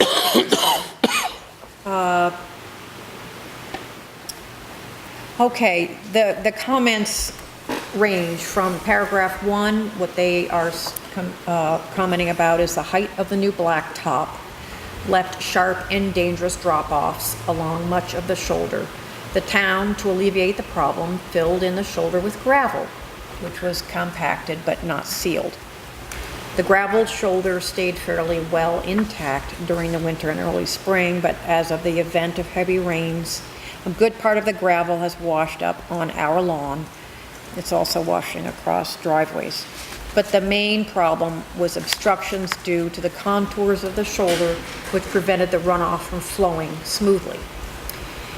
In an attempt to correct the problem, as we well know, the town did some trenching, removal of existing gravel, and increased the depth of the shoulder, the ditch and shoulder. In so doing, it damaged our front lawn and, more importantly, didn't solve the problem. It created dangerous drop-offs in front of our house and ones on either side of us. Our driveway has been narrowed with gaps on both sides where it enters from the road. Now, conversations with the town administrator, as you read, and Ken Harrington, both of whom have looked at the problem, suggest that the town needs to fill in the shoulder with secured material that will not wash away, and that is, I agree with that representation.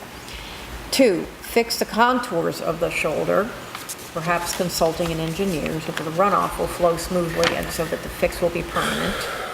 And that I also concur with. There has been a ditch that was a mixture of blacktop material right that the road crew had installed many years ago. It's something that can be done, again, fairly easily, according to Ken, and not with a tremendous amount of cost. And then replace the areas of the 3 front lawns, of course, they're speaking for others, which were damaged unnecessarily by the town's backhoe. Regarding number 3, after today's site visit with 3 or 4, almost 4 other landowners, I think the concurrence is that when we get to the point where we're actually going to be doing the repairs. Permanent repairs. Permanent repairs, that the landowners, each individually, will get to make a decision about how we handle their lawn, the junction of the paved ditch, not surface ditch, whatever we're going to call that material. It's not going to be necessarily asphalt, straight asphalt. That we might, in some cases, want to reduce the slope to, let's say, 2 to 1, so that they can seed and then mow it again. If somebody wants a steeper interface with the ditch, then that's fine, it's their call. Well, some may want culverts too, Margie. And some might. That's something else the board's got to decide. We're going to have to look at overall drainage. Okay. But that's a bigger issue. I mean, that's one thing. I mean, why Twitchell Hill never had culverts long Initially. ago, I have no idea why this Well, town didn't do that. but- Here's what we have here, from my inherited that. observations, is that what we're seeing this year, we repaired one problem last year by resurfacing the road and bringing it back to, so it is now right. Right. Unfortunately, problem number 1 is that some of the accesses to some of the homes also were, I'll call them wrong, because they lined up with the road when it was wrong. Now, that poses a problem. So that's one problem that is a concern that it arose last year, starting when the repairs were done. The road is now right. Other things are having issues now. The second thing is the drainage concern. And I think what we're seeing this year, it's the combination of the repairs to the road plus the monsoon that we've been seeing for the last month. Is really, what it's doing is illustrating many years of work that hadn't been done for many, many years, which we tried to begin doing, starting this year and even last year. And then, I guess I'll call it maybe engineering flaws, for lack of a better term. And not to say that it was wrong. The design that was made at the time probably wasn't a full run design, so that, well, parts of it appear that it might make sense, other parts of it don't. I noticed that as I've ran down that road and looked at that here in recent weeks. You mean the ditch? The ditching, yes. There's just, or either it's deteriorated and now needs to be fixed, or maybe it wasn't exactly right to begin with. What we have to look at here, and this letter actually is a very good one, and they are right on target in that we need to, as a town, look at some long-term solutions. The thing that we have to look at, though, is this is something that isn't a repair that we do, as I'm seeing it, or at least I don't think at this point, is something that we're going to do out of cash flow. This is something that we will set up and design. The extent of that design is yet to be determined, but this would definitely be a capital improvement project. Right. I think that's something that we, in deference to something Ken said earlier, I think it's something that we and our crew probably will do the bulk of this work, conceivably. But I don't see it as something that is something they're going to do in their spare time. I think this is a project. No, that's a few days' work up there. Yeah, I'd say. And then part of that design will then determine whether, there's been discussion bandied about a bit at this point, because we're still just looking at it and throwing ideas out, whether we put in some sort of an asphalt or permanent swale of some sort that runs along at least a portion of it. Maybe at some point as it goes down the hill, maybe it would be prudent to make the ditches deep enough to put in culverts. But that's something to be determined. Well, no, when you get the culverts up there, Craig, what I mean is, some of those driveways may want a culvert, because some of them do have culverts. Right. But it's up to the board, whether, as I understand the town policy, if a person wants a culvert under their driveway, they buy the culvert, the town puts it in. Right. I don't know if that's right or wrong, but. Yeah, that's our The way. Now, the other concern is, and that's why I'm suggesting that we need to spec this thing out and actually look at it as a complete thing, is that if you put in, I believe now that the standards, I believe you can get away with a 15-inch culvert, but I think generally we're going to 18-inch culverts. They require 18-inch cover over them to meet the standards. Oh, great. Yeah, this is So not. you're not gonna be this putting is- culverts this is in there. That's not a exactly the simple point. fix. Yeah, This that's the not point a is that simple- I'm not so sure that, maybe a culvert would be the right thing to do, but I'm not so sure then that the landowners are gonna like having a 3-foot ditch in their front yard. Well, if So, you drive your car in there, you're gonna stay. yeah, you that's won't right, ever come forever. out. So that's why I'm saying that this is a project that will take some, we'll need to put it together and look at it as a project, beginning, top to bottom, to determine how we're gonna approach it. And that's why I'm saying, this is not something that is a quick fix. This is another example of something that I believe that you possibly bring expertise in as part of as we develop a plan to put a long-term Problem solution. is, Craig, I'm not sure how long they're gonna sit still up there. They'll be down here That's with right, ropes. after hearing people today, not only that, looking at the way, And lawyer won't do you no good. Yeah, and the way the driveways are beginning to disappear.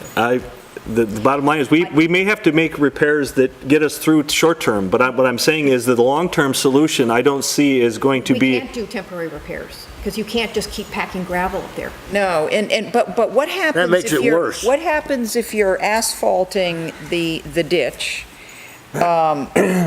Where's the water eventually going? I mean, because you're going to make the water come down even faster. And what I've Actually- understood through the years, when I look at Twitchell Hill, there's like one culvert on Twitchell Hill? Two culverts. two There's- What there is On the that hillside. as you come down, I think we need a site visit. well, We need the yeah, whole where board. Margie and I were this afternoon, on the upper section, it comes down and then it runs off, you can cut it off into Babsy Lane, Right, which is Right.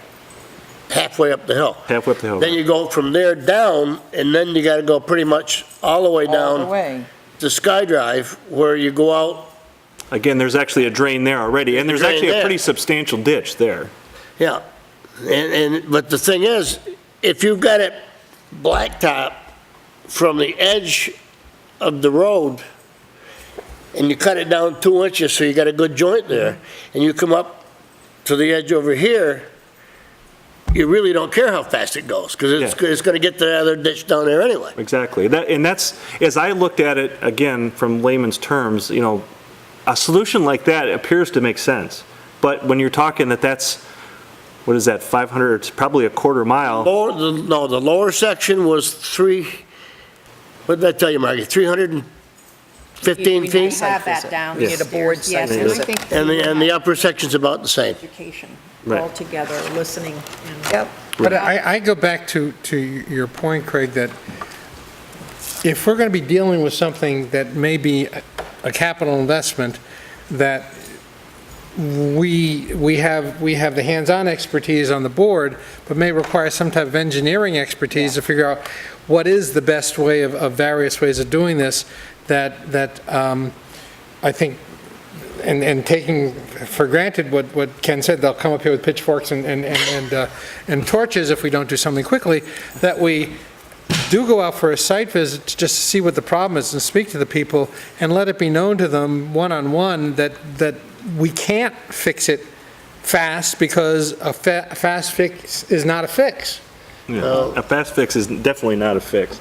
And the other reality is that, and I think Margie can speak to this as well, from the point where there was initial concerns and we did some work and cleaned out some of the ditches and actually there are a couple of lawns where they actually scraped it back, almost virtually every day since that time it's rained. Yeah. And most days substantially. So even if we had, and the day it was happening, it was raining, we haven't really had the opportunity to even put a temporary, like a seating solution in place. Right. I mean, it's virtually rained deluge virtually every day for the past 3 or 4 weeks. Terry did, and some of the seating is taking place. Which is good. So the answer is, it isn't, and I didn't want it to be understood that it was just totally left bare and nothing's been done to it.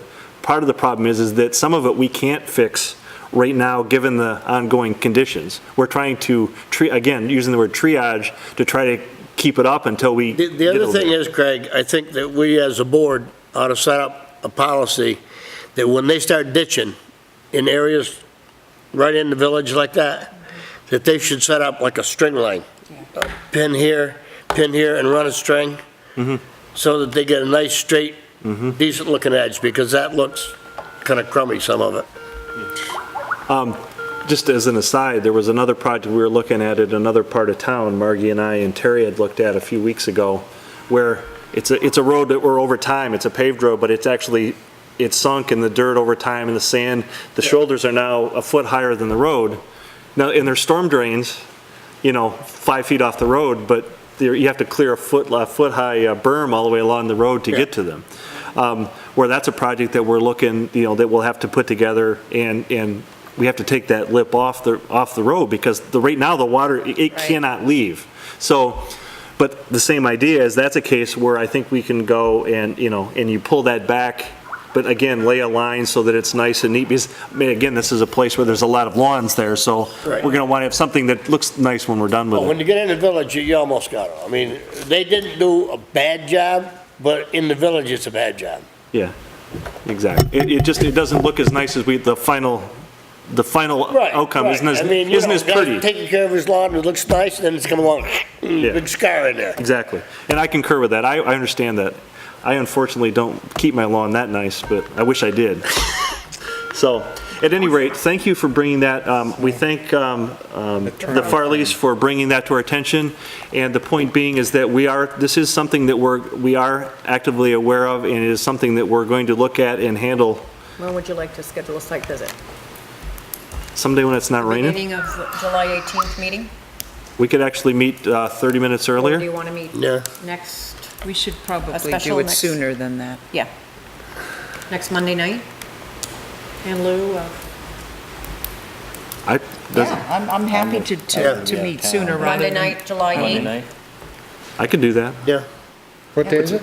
It's next Monday, the 8th. The 8th, July 8th. If we meet at the same time, meet at 6:30, we'll just meet on the site, and it'll be a one-topic meeting Right. for the evening. Yeah. Special meeting, okay. That works for me. Should we bring body armor? Hey, if we need it, I'll just stand behind you. Okay, thank you. I'm the oldest, I'm the most expendable. I don't know about that. You're the one with the experience, so. All right, so that's the next step in that process. Perhaps we ought to park on the upper. We'll park by Babsy Lane. Park on Babsy Lane. Park on Babsy, okay. Yeah, that'd be the best spot to park.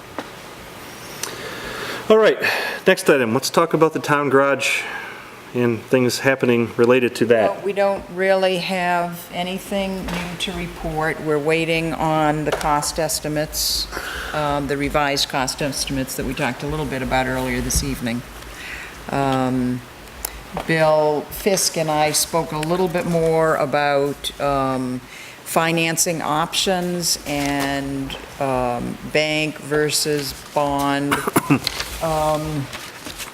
And he really, as he said, we need a number before we can even go to any local banks and discuss financing options. But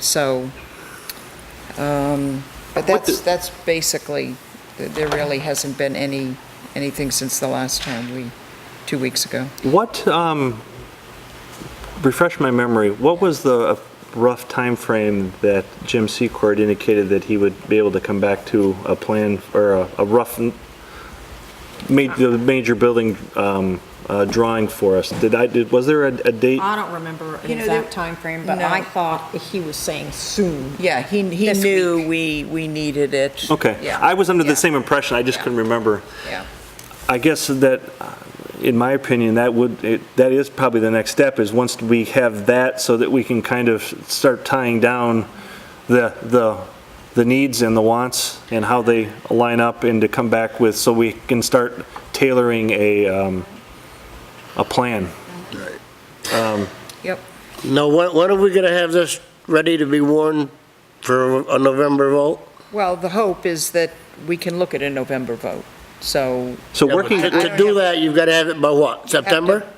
Yeah, and by the end of way, August, yeah. we were thinking, Yeah. Ken, that we needed gross cost figures again, Yeah, but it's The gotta, level that we had. it's gotta be warned a certain period of time. Right. Yeah, yeah. Exactly. Yeah, So but by we the- also have, I mean, we need to get a, and I had sent an email out, you were there Wednesday, I think, I was out of town, but one of Yeah. the things I had asked that folks think about was, Well, there was only me and Margie and okay. two other people. Okay, yeah, there were a lot of folks, and I was not sure if we So should we even just meet, but. pretty well spread out. One of the things I think we'll be talking about at our next meeting is, we talked about initially a flyer that would go out to the community. Yeah. You know, and there's some folks that were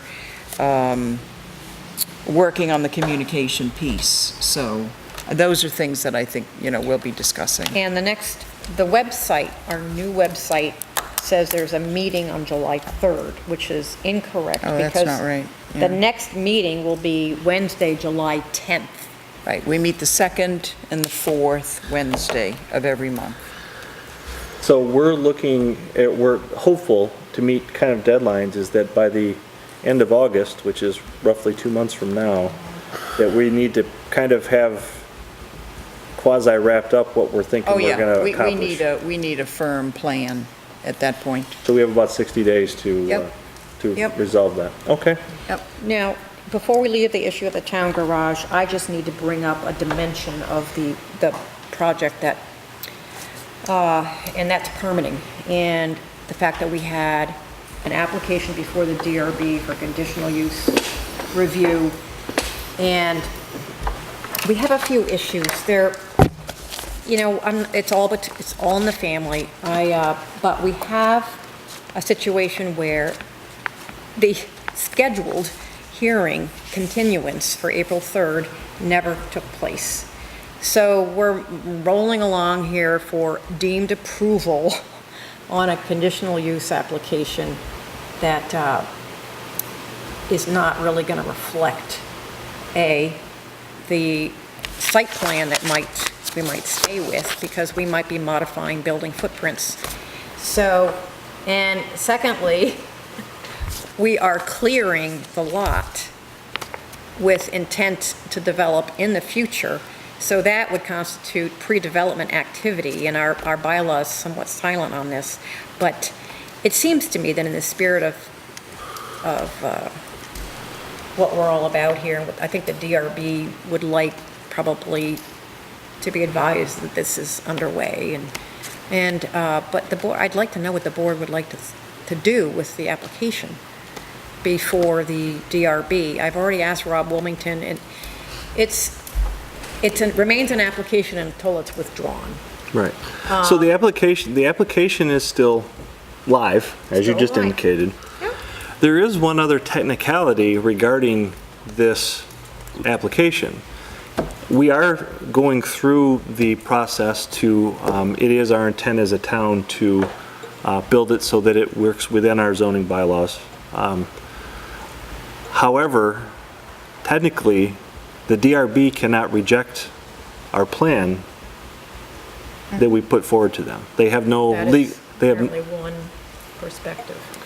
that is my understanding. Everybody's. Yeah. It's the legal. The legal perspective is that technically they cannot decline what we put for them. Not our intent, so I want to make that very clear, that our intent is to, as best as possible or completely, work within our own zoning bylaws because it would seem appropriate. But by the same token, the DRB's role in this whole thing is technically advisory. Right, they cannot deny a permit. Right. So, but be that said, I think that we do want to continue trying to do it the appropriate way. Yeah. So, Well, of course, That's why yeah, you know, because, at first I put a bunch of time in, just because of the clearing, and actually, the local permit was not the concern. Jim Secor raised the fact that if we disturb the ground up there whatsoever, we could potentially trigger a stormwater permit, and we do not want to do that. don't want to go there. So I've Right, made it very right. clear to the road foreman and to be communicated to Ed that, and he never intended to. It was purely tree removal. There is no stumping. right, Stumps have to stay. We are not going to be stumping, hands down, so. But do we have there was some discussion since our last meeting, some electronic communication regarding laying out the area that we were going to clear. Yes, they did that. Flagging. They The flag- flagged it, and they have invoiced us. Okay, good, because And that's the other clearing, thing. the nice thing is that the clearing, the limits to clearing are going to remain the same, regardless of whether or not we modify the footprints of the buildings somewhat. Right, so I think that's important. Ken had actually, he and I had communicated, as it ended up, we meant to have it be face-to-face, but it ended up being more phone-wise, or missed phone calls. Yeah. Ken had, after the last meeting, had talked with me a little bit about wondering if there was a need to bring in the loggers as opposed to having our crew do it. As I said, he and I miscommunicated, or didn't get there at the same time. After looking at the property and again, I have not seen how it was flagged, so that was the last question I have, is if we were looking, as I understood it, we were really looking to clear a good portion of that property. Not all of it, not to the lines or anything like that, but a good portion of it. I'm of the impression, I think contrary to Ken's, is that I'm thinking that our just under $3,000 bid, I think, is going to be money well spent, particularly as I look out and we see the rain and the problems that we're having with the road maintenance in the ditching and stuff that's going on with the torrential rains. While I understand Ken's point that, and probably our guys could do that, this is not, tree felling is something that some of us have done here on the board. I don't know if all of us have. I know I have. I've damn near killed myself on more than one occasion doing it. I think that is a job, combined with the fact that we have other things that are more pressing. I think that it is, I personally think it's money well spent having a professional take the trees out and hopefully leave us with a big pile of brush that we can have a big bonfire and roast some marshmallows around later in the summer or in the fall. That's my opinion. You never had fun with a 20-ton excavator pushing trees down. No, unfortunately, I've not had that entertainment. They don't last long, my friend. Yeah. It just, given the scope, if we were looking at just a handful of trees and stuff, I would Oh, wholeheartedly agree with that. As I'm looking at it, I mean, we're talking hundreds I know. hundreds of trees, so. And there's a slope coming down in there. We have road crew guys that can only take any of their vacation time during the summer. Yeah, there's a we lot have of reasons that, I think Ken is, I think his thought is in the right place. I can't say that I concur with him that this isn't money well. I don't know where the building was going or where it's planned, so I went up there and drove around, but that don't. Yeah. Well, I think the bottom line is, too, I mean, if you're talking about saving money, we figured that it was going to cost us more in road crew wages for a week than it was than to $3,000. have the $3,000 come Yeah. in and do it, Yeah. and keep our guys working on It's a make-buy. Things that- all the things that we're getting letters on right now. I know Terry's communicated to me a little bit the last couple of weeks, and I'm sure he has to Margie. It's like he's kind of pulling his hair out. It's like, Jesus, just these things, and there's all of them, and then the problems of the incessant rain are keeping the guys hopping right now. So that was the only thing that I had to add related to the garage situation. So have they commenced cutting yet? Mm-hmm. Okay. Margie, if you think that it would be helpful, I mean, we should probably get ourselves on a DRB agenda Well, after I'm we trying to get... think about how to resolve this. Yeah. I think so too. I think there's no loss to anybody if we just remind them to warn a hearing continuance. Mm-hmm. And because I do know that our engineer and, well, it's primarily MSK, completed gathering the information that was asked for the hearing continuance. And then at least it gives us a chance to inform them about clearing, and then maybe what they do is they issue a consent to clear or whatever. Yeah, we're trying to stay within the guidelines that we'd expect others to do. Well, and also frankly, I mean, their comments can be very helpful. Yes. It's certainly, they have been on this, the sidewalk projects that we've done through the years. So, I think it's... So I envision, I guess, maybe a early August DRB meeting. Yeah, if we could ask them to. Agenda, to give them plenty of time to Yeah. warn it. I Right. didn't want, there was a lot of zoning-related matters hitting Tyler, so Ari is in August. Anything else related to the garage at this time, tonight? Okay, thank you. All right, the next item is one that we put off for the last meeting, which is to throw out some goals in a meeting schedule. I think we already, our meeting schedule for 2014, what I'd like to do, we are already past our 2-hour target. I'd like to see if we would take 5 minutes, I have an Excel spreadsheet open, to start just start throwing some ideas out that I can start laying into some of the things we've talked about. And I want to take not exactly 5 minutes, I'm stopping. And I don't type really fast, so that may be a short list. But I like to just starting to just lay out the list of things that we think that we want to try to accomplish, whether it be this year or next. Sure. Thanks for coming. Thanks, guys. All right, so Karen, start first.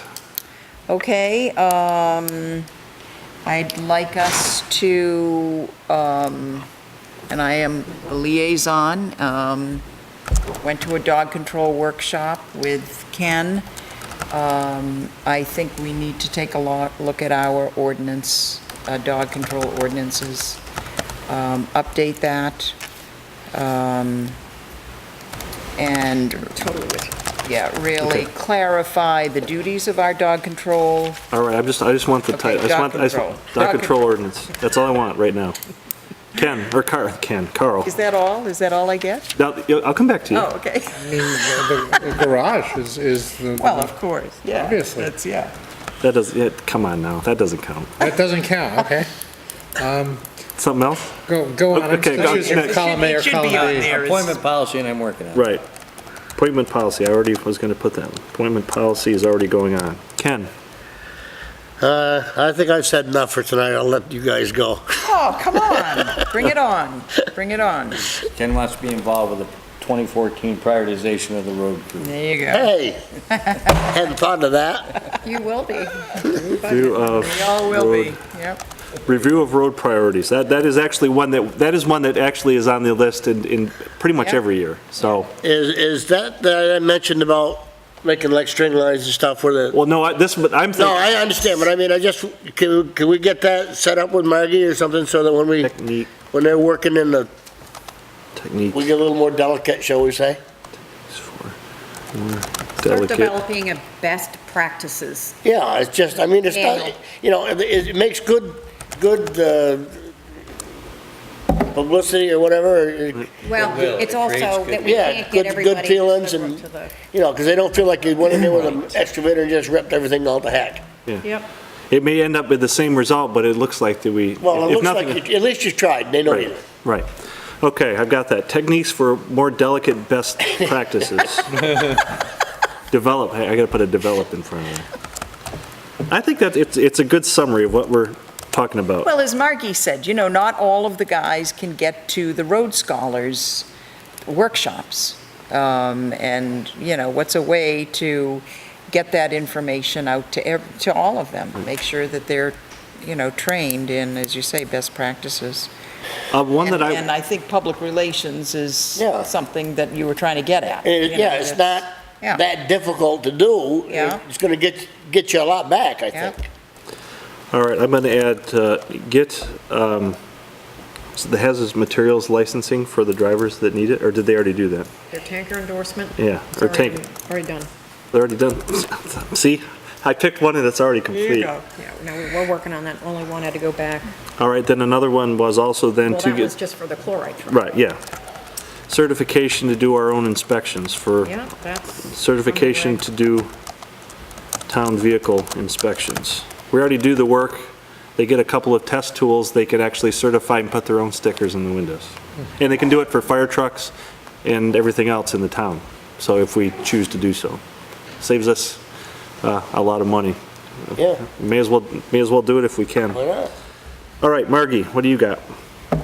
Well, mine are rather mundane, but run along the life of making, along the lines of making office work more efficient. And so we have a couple of big issues. Our copier scanner is on its last legs. The lease hasn't quite expired yet. That usually happens. That's going to be a good one, and then we need to take another look at our phone system. And then just Cole Hall in general for interior facelift, because this is the budget year that we are going to be, we did authorize ourselves to draw down a little bit on that reserve fund. Right, and it So- badly, it's Yes, so in it's serious. going to mean reconvening the garage committee, the Facilities. facilities committee. I'd really like to tend to that. I had, shit, I just had another one, and I just lost it. We got like 1 more minute. Constables. And Oh, constable. constables, yeah, good We have point. got to figure out what we're doing there. I mean, because if we want to bring that before the community for. A vote, we got to get started. If we want to look at, a 3-year position as opposed to an every year, Right. I mean, that's been an issue. Sorry, what, Margie? Oh, well, If, you're not going to have any choice but healthcare reform. Yeah. well, that's, We're yeah. going to need to start putting Yeah. an agenda item, starting probably even middle of July, every meeting. You're going to need time, and maybe special meetings, because it is going to be incumbent upon us to figure out what we're doing. And it is a wholesale change. Yep. Well, is the information there? There's a lot of information available, so we know the basics of Okay. what the charges are to us Okay. right now. Yeah, that is a big The change. big change being that employees get to do their own shopping in October. They will do their own. I they- mean, we can't do it for They them. will do. Right. Yeah, so Yep, it's it's really going to be an education, our educating them. I put the Twitchell Hill projects on here, Okay? as it should be. All right, Okay, One 10 little seconds. one that's been Last one on for tonight. our goals for many, many, many years and nothing happens, and this year in particular, I've been thinking about it a lot because we've had a lot of road damage out my way due to logging trucks. We do not have an over, what do you call it? Weight limit? Weight limit policy or ordinance. And I think frankly, with our back roads, we need to at least consider it. okay, it's on the list. One last one possibly. Park attendant. Yes, that was one that, Well, When you yeah. said we've had it for a long, long time, that, Well, yeah, I don't know. I know, we have a park superintendent, and I know that's something we need to, Margie, would you Figure check out where that's the state, going. I'm not sure, I think there's a statewide overweight that towns It's no longer automatically state. have, It's all by town now. They kicked it back to the towns so I don't think we need an ordinance in the on late that. 90s. no, No, it's no longer. Oh, it isn't? it's no longer a state thing. It's Well, now, why did I pay Bennington? All individual, because you're You pay traveling Bennington roads. because it's local. The state has kicked it to the local municipalities. so Bennington probably has their ordinances in place, so you have to pay them to Right. play there. So, Oh, well, I've been paying them since I've been in business, so. yeah. Okay. All right, one last thing to bring up that actually I think ties to this is, it's an ongoing thing. I did get a call actually today indicating that there's a concern that we had set up a potential solution to lock our gate at night for the park. The observation was it's not been happening on a regular basis, so I think we need to, I think along with the park attendant, maybe that will tie to maybe doing something a little different, or maybe making unfortunately or fortunately, or maybe a solution is a paid position to administer that thing, so. Whatever happened to the cameras down there, did that just kind of drift away? That might be part of an overall solution.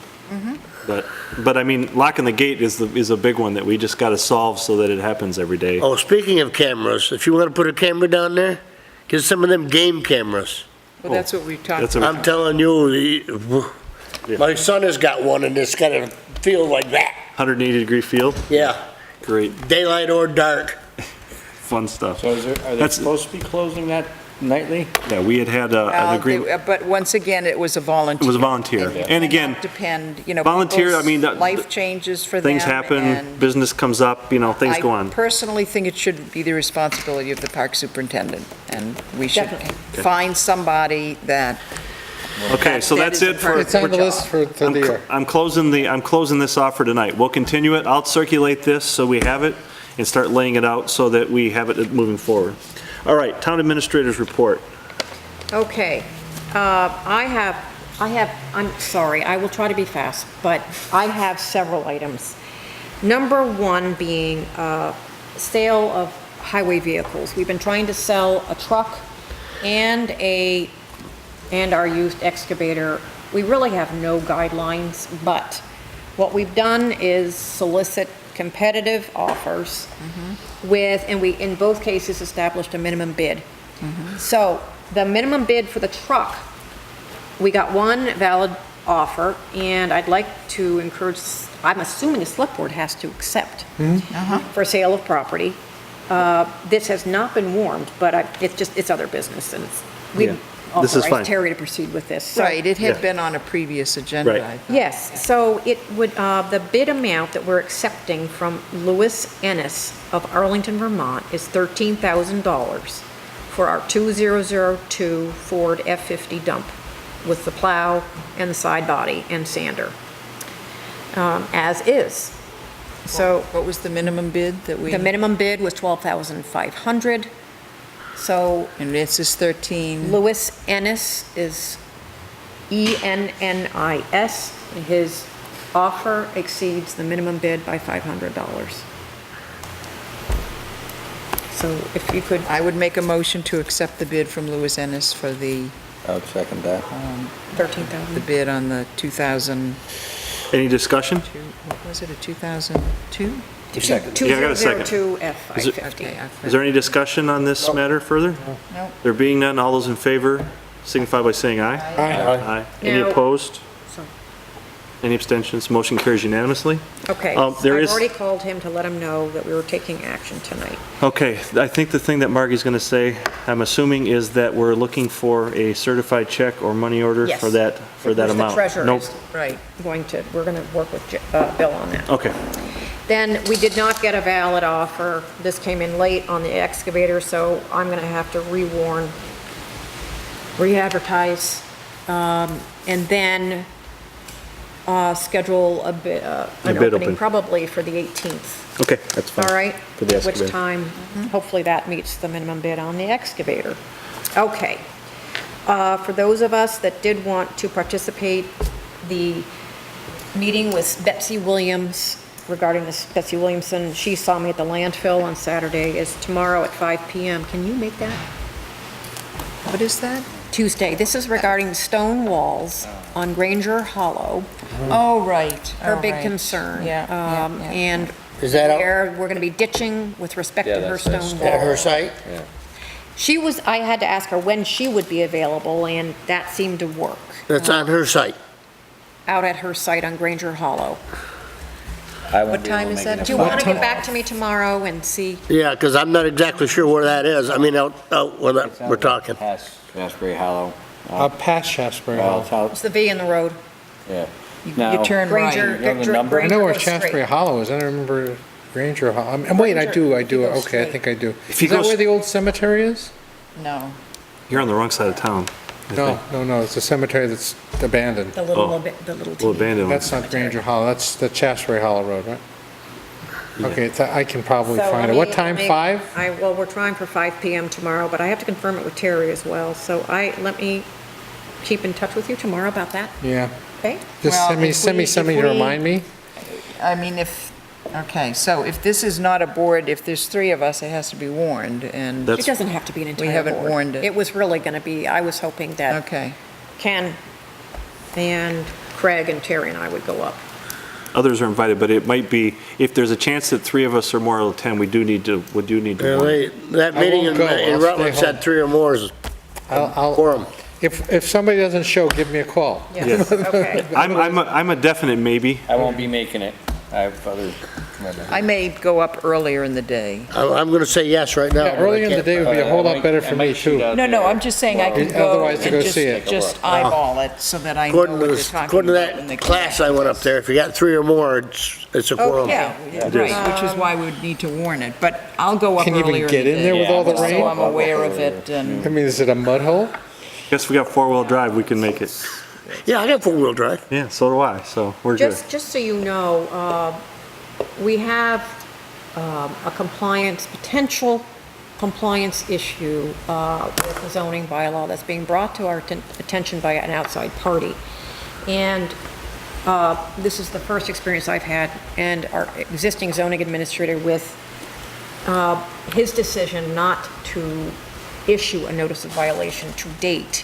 And the landowner is basically, I think, would like to appeal a neighbor. And so that, we had to research that, and procedurally, everything seems to be lined up so that the appeal goes right to the DRB and that the landowner can be heard. And it's regarding areas of our bylaw that are fairly unclear, and no surprise. Okay, so that means that it means Concerning home that, occupations and also storage or screening of unregistered and uninspected vehicles. So, that means that the process is working, it appears, as it's supposed to. well, yes, so that'll get to the DRB. We've transitioned to biweekly payroll. It's starting this check date tomorrow, plus there'll be follow-up adjustments that need to be made to payroll on July 18. And we are resuming advertising for the water superintendent. We've had very little response, though the superintendent seems to think he might have a viable candidate on the side. Similarly, I will begin to advertise for other changes in employment, which have to do with spatial needs, et cetera, for fiscal year 14. Website training, and the transition to the new website's gone very well. Good. And we are going to be able internally to upload documents. Great. That's She's good. That's good. working very nicely with, not nicely, but sparked a real interest from Judy, from the town clerk's Great. perspective of Great. getting documents up. And so we're working on that. Now, I've had a repeated power loss at the landfill again for the methane pump. And the only suggestion that we can do to isolate the problem is maybe to move the existing GFI receptacle up to the pump itself, because it seems to be not between the pump and the road, and North Road, but maybe from the methane monitoring well to the pump. We need a So- certified technician to do that? Well, I've been working with an electrician. Yeah, just need an electrician to make that. Just need an electrician, but, and Bill Pennybaker knows what's going on, but it's either the line or it might be the pump itself. And so I'm gonna, with Bill and John Myers, we're gonna work on that. I hadn't scheduled or decided yet that that's the way to go, but that is John's suggestion, that maybe we relocate. And that's something that we don't really have an option not to fix. So Yeah, you have to fix it. we need to isolate the problem and fix it. Yeah. It's that simple. So And- we and have to. That sounds reasonable just from the description that, Nice today, fortunately, Yeah. the reset worked. Oh, that's good. so the ground fault I is can tripping, sample so again. we don't know why, we just don't know That's why. right. It's excessive moisture or what, we don't Yeah. know. Could be. Yeah. Is that, Surprised why, where's the power come from that, Margie, if you're to it? There's a pole, well, opposite the upper west, the upper landfill gate, there's a power, Is- there's a is pole that we that- bring. Is it in ground or above ground? It's in ground, Is it in conduit? it's a conduit. It is in And then we've got a conduit. shed there, and then there's underground conduit to the methane well and underground conduit in the cap to Conduit still the, could fill with vent. water. so. I was thinking mice. Oh, mice, yeah, that's a good idea. All right. Did you get a call Cost from me Ed $1,700 of Legacy mice in my while I was tobacco. out of town? Chipmunks, That he had Yeah. caught at ground. They just love that stuff. ball It's up tasty, there. man. they really Yeah. like it. He had it in a trap and wanted to. Really good. Know what to do with What it. to I do with said, it. Gotta try it. I'm not killing it. No, I'll pass. I Dispatch it. quit drinking, I'm not gonna take up wire. Hard for road control. I mean, this is- We have to go across the cap after Yes. it's mowed, Yes, okay? yeah. That's it. Can I ask you, how are you coming, with your assistant? Oh, well, that was In terms what I of was hours? saying. That's what you meant when Yeah. you were I'm gonna be Advertising. starting to do that spatial advertising. something or other. You were- Well, yeah. Where you would But I put- have some, it's still an unfolding Okay, not unfolding situation, I just seen another job description, which I really like. And the division of labor between accounts payable and receivable is also something to keep in mind. So that may be something that this person takes on while Joan is doing payables and on that side, and anyway. Okay, you're working on that. So, yeah, definitely. Actually, that was a question I was going to ask, or one of the things I was going to bring up under other business, so you already covered it. I did cover it, but I still think that what we are going to need to do revisit for this upcoming budget is solid waste, is that transfer station. Yeah. Still think we need more professional oversight.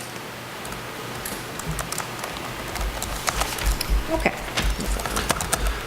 Other business, thank you, Margie, by the way. Other business, Ken? Nope. Mitch? No. Carl? Nope. Margie? All right, I have one item that we need to address, and we actually do need to address it quickly. We do need to, it's that time of year again for us to perform Margie's review. Other than we know she's doing quite nicely, that we have to be a little bit more specific. I would ask that each of you, we have a format that we've vowed to keep working through, and we haven't updated it yet, but it works as a guideline at least to kind of lead the questions. I will send that to you. I would ask that you review that and return. I would be happy to compile the responses if you send them to me. I prefer you send them to me electronically, and then I can copy and paste them. It works better for me that way. And if you do that, I'll agree to compile them, just as the comments on the various things, and then we will meet to review, or we'll communicate ourselves on that topic and either meet to finalize it, and or if we all are in agreement with the documentation, we'll meet with Margie to complete that. I would like to have that done by the end of this month at the latest.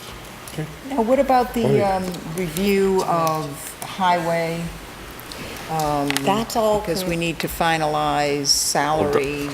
Oh, that was done, That's already That's done. already been done. because that was budgeted. Okay. That was budgeted. Right, That was okay. already completed. Sure But, that there was I would like contingent to- on that.